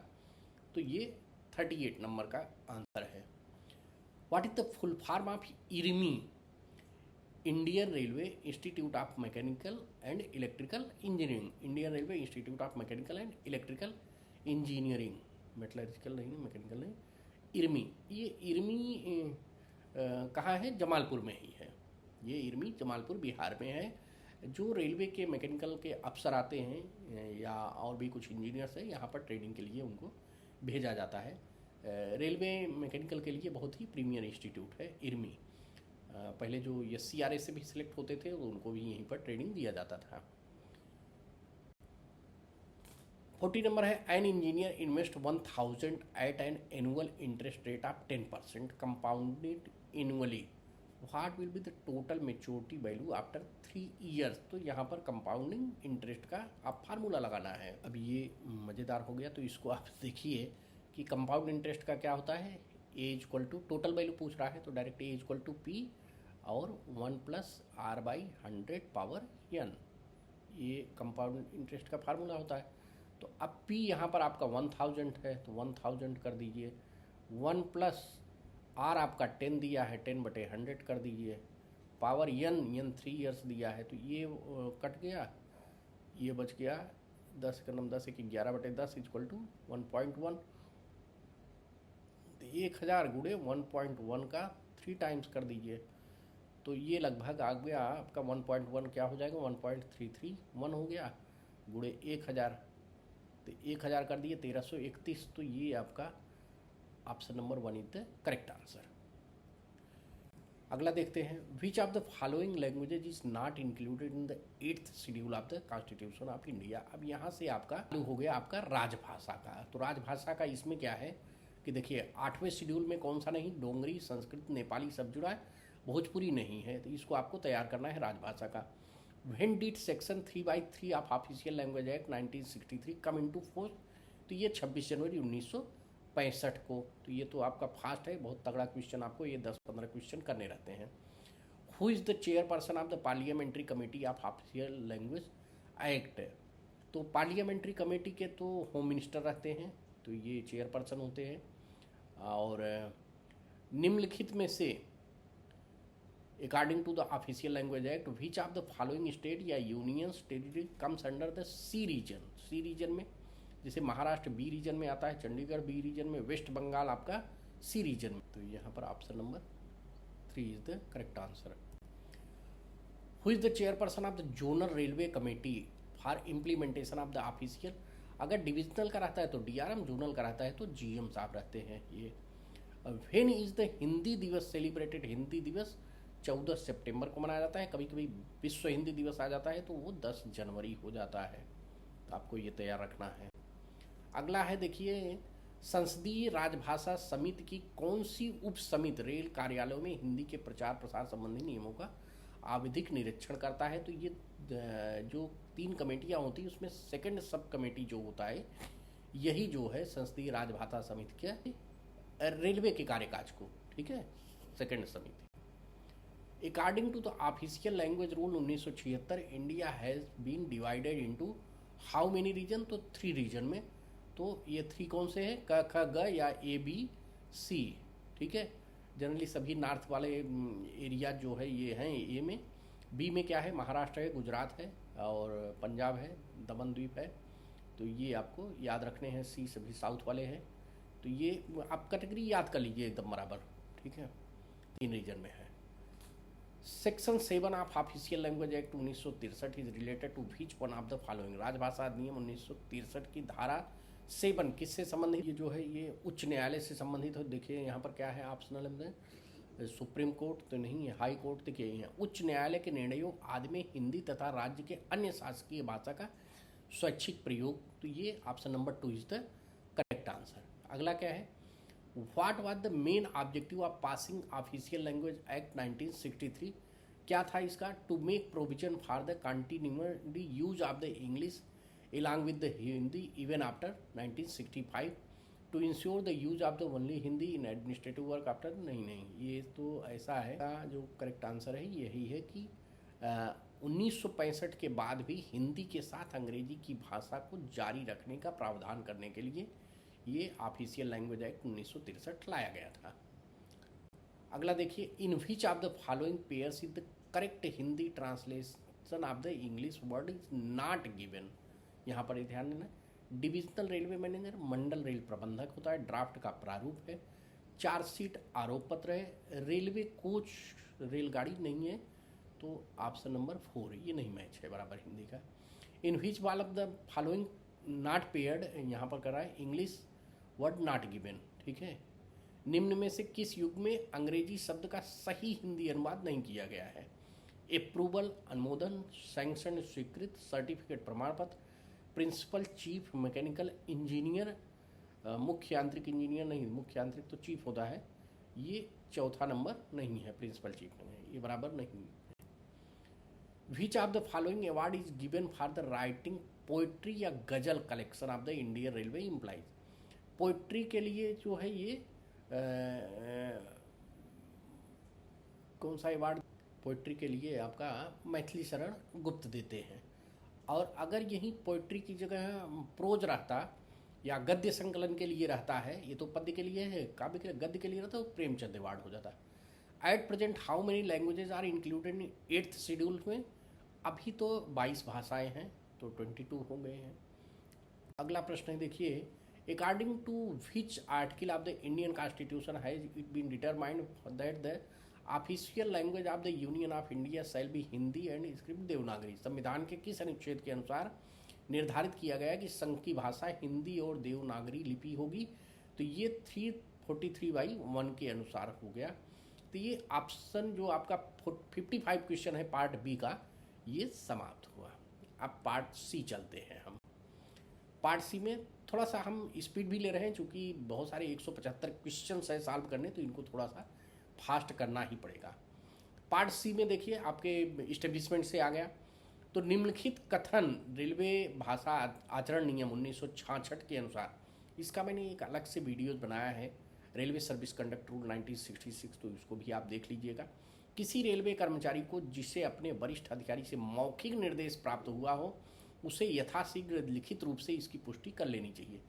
इससे बाद वरिष्ठ अधिकारी का यह कर्तव्य होगा कि वह निर्देश को लिखित रूप से पुष्टि करें। कई बार आपके सीनियर ऑफिसर्स आपको ओरल इंस्ट्रक्शन देते हैं, तो ये आपका काम है कि आप उनसे अगर नहीं दिए हैं तो आप लिखित में मांग लीजिए, और सीनियर ऑफिसर का काम है कि वो लिखित रूप से आपको देगा। तो ये किस प्रोविजन में है, बहुत ज़रूरी है रेलवे सर्विस कंडक्ट रूल। तो ये 3/2/IV जो है, इसमें ये प्रोविजन दिया हुआ है। Which of the following is not violation of the Indian railway service conduct rule 96। फिर देखिए 2 प्रश्न हो गया उसी से। अब क्या है, employed children below 14 years of the age of the work, इसमें कह रहा है उल्लंघन नहीं है, ये देखना। Subletting of railway quarter, taking dowry, ये सभी उल्लंघन हैं। तो none of the given answer is the correct answer, ठीक है। यानी ये तो सभी उल्लंघन कर रहे हैं। 14 वर्ष से कम आयु के बच्चों को काम पर नहीं लगा सकते हैं। रेलवे क्वार्टर जो आपको दिया गया है उसको आप बांट नहीं सकते, दूसरे के साथ नहीं, दहेज नहीं ले सकते, तो ये सब उल्लंघन है।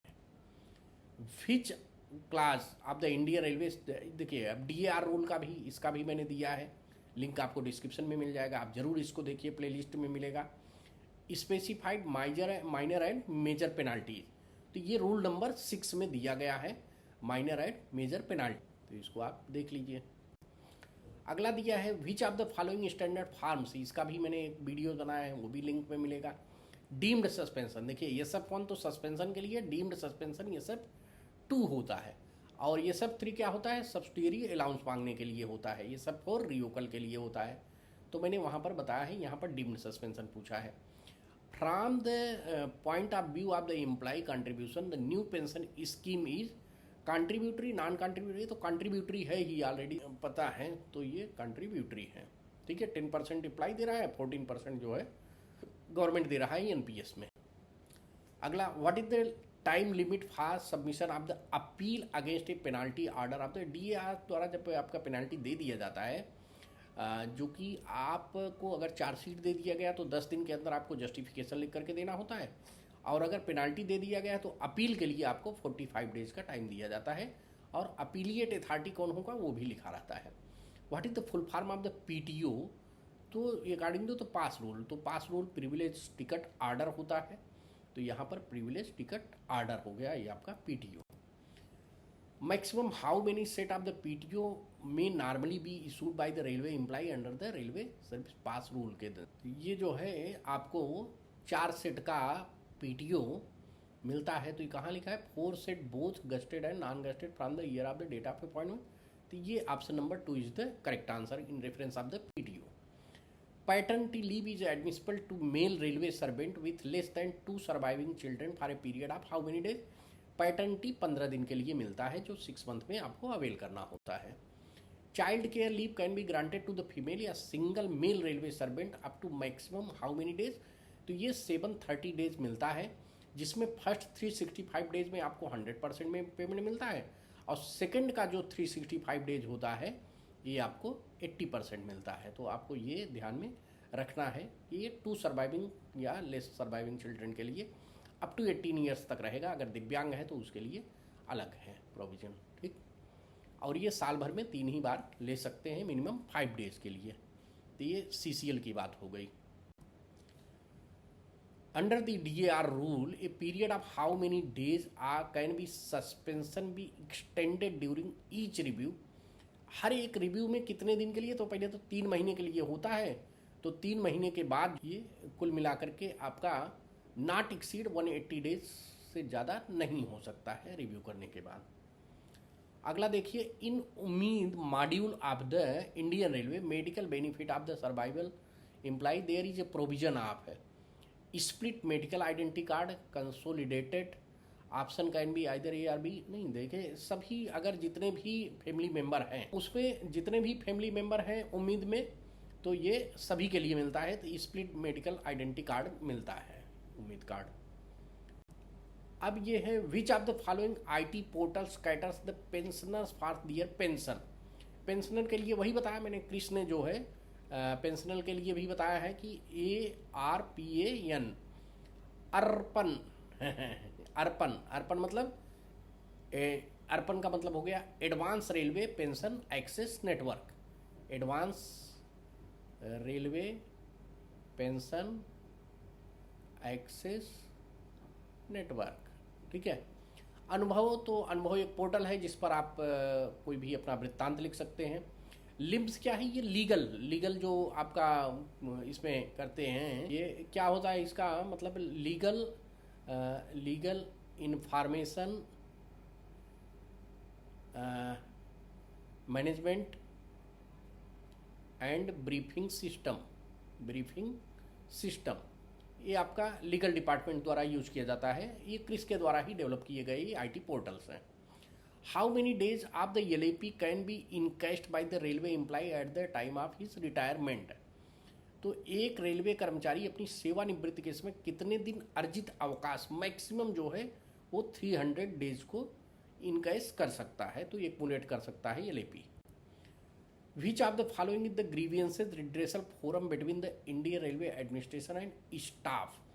स्टाफ के द्वारा क्या है, PNM परमानेंट निगोसिएशन मशीनरी जो रहता है ये यूज किया जाता है, परमानेंट निगोसिएटिंग मशीनरी, और JCM रहता है, बट यहाँ पर नहीं है। DRUCC divisional railway users consultative committees है, तो ये सब नहीं है, बल्कि रेलवे प्रशासन के लिए PNM है, तो option number 1 is the correct answer. Which one of the following is exempted from factory act 1948? 1940 act से रेलवे वर्कशॉप तो लगता है, railway production unit, railway loco shed और C&W फैक्ट्री एक्ट के अंतर्गत नहीं आते हैं। What is the minimum basic pay in Indian railway lower level पर? 7वें केंद्रीय वेतन आयोग के निम्नतम स्तर पर रेलवे कर्मचारी का 18,000 रुपये है न्यूनतम वेतन। How many level of the pay have been laid down in the 7 CPC? 7 CPC में कितने लेड डाउन? HAG प्लस में जाता है, 18 है, ठीक है। ये तो जस्ट गूगल से सर्च करके भी आप देख सकते हैं। Which of the following blood relatives is not eligible for compassionate ground appointment of the Indian railway in case of the death of railway employee? Married daughter, wife, sister in law. तो इसमें से आप पता है कि जो आपका sister in law है ये भाभी आपकी नहीं हो सकती है कंपल्सनेट अकाउंट पर। विच of the following is not specifically mentioned in cannons financial property पर? तो इसमें क्या गया है कि किसी विशेष प्रकार के व्यय को पूरा करने के लिए दिए जाने वाले भत्ते या जैसे भत्ते राशि को विनियमित किया जाना चाहिए जिससे वो स्रोत न बन सके, तो यस है, ये सही है। No authority should exercise its power sanctioning expenditure pass and order of the directly or indirectly own benefit. There is no limit of expenditure in an account if within the budget. इसमें क्या है कि जो आपका ये point number 3 है ये आपका नहीं है। एज पर कैनेंस फाइनेंशियल रूल ये दोनों आपके लागू होते हैं, बट ये नहीं है। ये इंडियन रेलवे जो अकाउंट्स डिपार्टमेंट है वहाँ पर कैनेंस फाइनेंशियल प्रॉपर्टी दिया गया है, उसको आप पढ़ सकते हैं। General finance rule GFR is issued by, ये तो मिनिस्ट्री ऑफ फाइनेंस द्वारा ही इशू होगा, ठीक है। जनरल फाइनेंस रूल जो होता है, और बाकी फाइनेंशियल डिपार्टमेंट तो हमारा रेलवे का सेपरेट होता है, लेकिन general finance rule ministry of finance के द्वारा दिया जाता है। Which one is following is not true about the charge expenditure in Indian railway finance? Charge में और वेटेड दो तरह के रहते हैं, तो there are not put to vote in the parliament charge के लिए पार्लियामेंट में वोट नहीं होता है। These can be discussed in parliament. Payment on salary on railway board and official is the charge expenditure. तो यही जो है इसका करेक्ट आंसर है कि not true. Payment of railway salary of the railway board charged expenditure में नहीं है, ओटेड एक्सपेंडिचर में है। ठीक है। At which stage of the tendering is earnest money deposit to be deposited by the bidder. EMD जो है ये डिपॉजिट करना है ये at the time of submission of the bid after technical bid after LOA issue. तो ये सबसे clear, जिस समय आप बिड को जमा कर रहे हैं उसी समय दे। अर्नेस्ट मनी डिपॉजिट का सीधा सा मतलब है कि ज़बरदस्ती के आलतू फालतू लोग इसमें टेंडर न कर दें जिनको बहुत ज़्यादा इंटरेस्ट नहीं रहता है, इसलिए ईएमडी लगाया जाता है। ठीक है। एज पर एमओसीपी मॉडल एसओपी जो है, in case of open tender SG या JG grade officer can accept tender up to what value in Indian rupees में दे रहा। जो मॉडल एसओपी है इसमें इसके अकॉर्डिंग अप टू 4 करोड़ तक आपका एसजी यानी सिलेक्शन ग्रेड या जूनियर एडमिनिस्ट्रेटिव ग्रेड को पावर दिया गया है। इसको आपको तैयार करना पड़ेगा। Cash award given to employee are generally classified under which of the following type of the expenditure in. तो ये कैपिटल में आता है या रेवेन्यू एक्सपेंडिचर या कंटीजेंसी फंड में आता है। तो ये हम कर दूं कि जो आपको अवार्ड्स वगैरह मिलते हैं ये सभी रेवेन्यू एक्सपेंडिचर में आते हैं। ठीक है। Please select the upper limit of the value in open tender in work contract for the railway which eligibility criteria need not be specified. तो 10 लाख, 40 लाख, 50 लाख भारतीय रेलवे में वर्क्स कॉन्ट्रैक्ट है खुली निविदा के लिए कि ऊपरी सीमा का चयन करें जिसके लिए एलिजिबिलिटी क्राइटेरिया निर्देशित आवश्यकता नहीं है। 26 में ये समझ लीजिए क्वेश्चन नंबर 26 में जो 50 लाख तक है, 50 लाख तक, इसके लिए वर्क्स कॉन्ट्रैक्ट में कोई क्राइटेरिया नहीं दिया गया है। एज पर फिर मॉडल एसओपी 2018 में ही इशू हुआ है।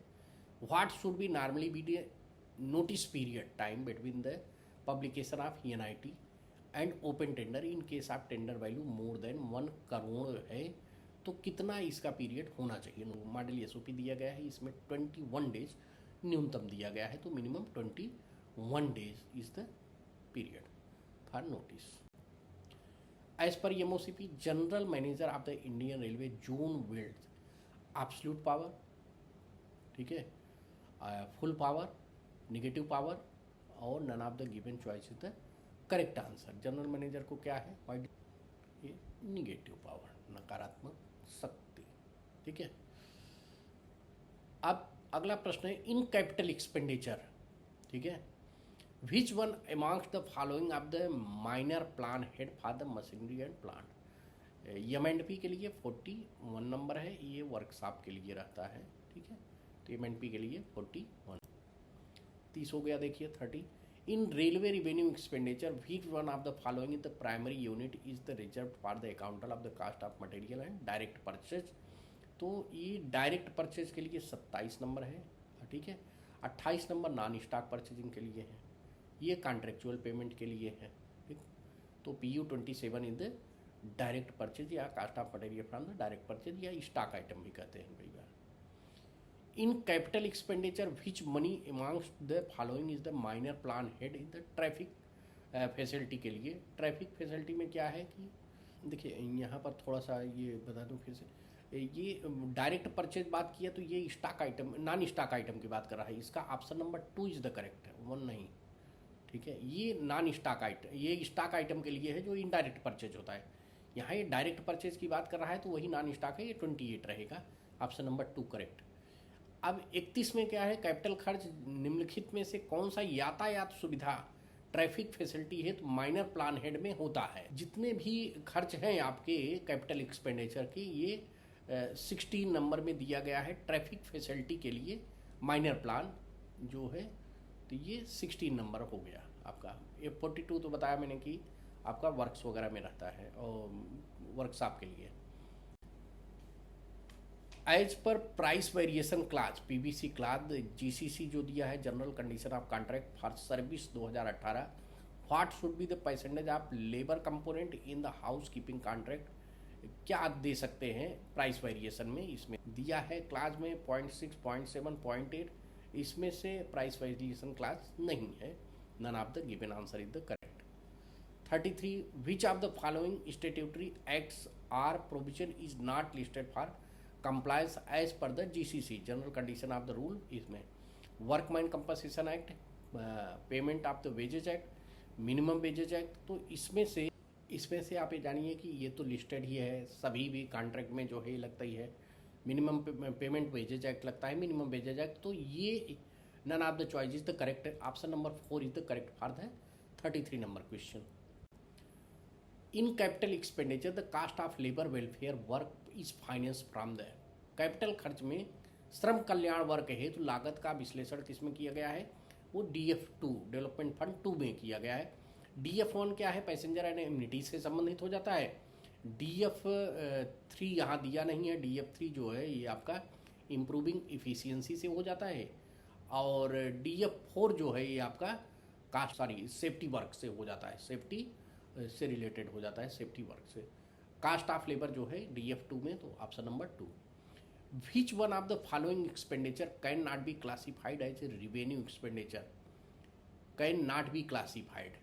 Salary of employee revenue expenditure, payment of service contract, और कंस्ट्रक्शन ऑफ न्यू वर्कशॉप। अब ये देखिए जितना भी है अपना रिवेन्यू और कैपिटल, तो 1 से लेकर के 15 नंबर तक जितने भी आपके डिमांड्स है वो सब आपके रेवेन्यू में है, और 16 नंबर का डिमांड जो है ये कैपिटल में है। तो जिसमें आता है न्यू एसेट एक्विजिशंस की बात आती है तो वो आपका कैपिटल में आता है। तो यहाँ का रिवेन्यू में कौन लिस्टेड नहीं किया जा सकता है? तो ये सारे तो रेवेन्यू में, लेकिन कंस्ट्रक्शन ऑफ न्यू वर्कशॉप रहता है, ये कैपिटल्स में आ जाता है डिमांड नंबर 16 के अंतर्गत, जिसका डिमांड्स वगैरह का मैं अलग से एक वीडियोज़ बना रहा हूँ, तो उसको भी आप देखिएगा, डिस्क्रिप्शन लिंक में मैं दे दूँगा। रिमेंस यहाँ पर 35 क्वेश्चंस जो था वो मैंने सॉल्व कर दिया है। तो इस तरह से टोटल आपके 175 क्वेश्चंस मैंने सॉल्व कर दिया। And very very thank you for you कि आपने इस वीडियो को पूरा अंत तक देखा। यदि आपको पसंद आया हो तो इसको अपने दोस्तों के साथ ज़रूर शेयर करिएगा। साथ में यह वीडियो कैसा लगा और इसमें कुछ जो क्वेश्चंस है आपको न समझ में आए हों या किन्हीं के बारे में जानना चाह रहे हो या आपका अपना आंसर देना हो, तो इसमें जो है आप रिव्यू में ज़रूर दीजिएगा। और आपका जो कमेंट्स रहता है यही हमको वीडियो बनाने के लिए प्रेरित करता है, तब मैं इतना लॉन्ग वीडियोस बना पाता हूँ। और इतने प्रश्न को सॉल्व करने के लिए मैंने मिनिमम टाइम लिया और मैक्सिमम एक्सप्लेनेशन किया। तो होप फॉर बेस्ट आपके जो अपकमिंग एग्ज़ाम है उसके लिए मैं आपको बहुत बहुत शुभकामनाएं देता हूँ। आप अपना और अपने परिवार का बहुत ख्याल रखिएगा। Thank you for watching this video again. Thanks.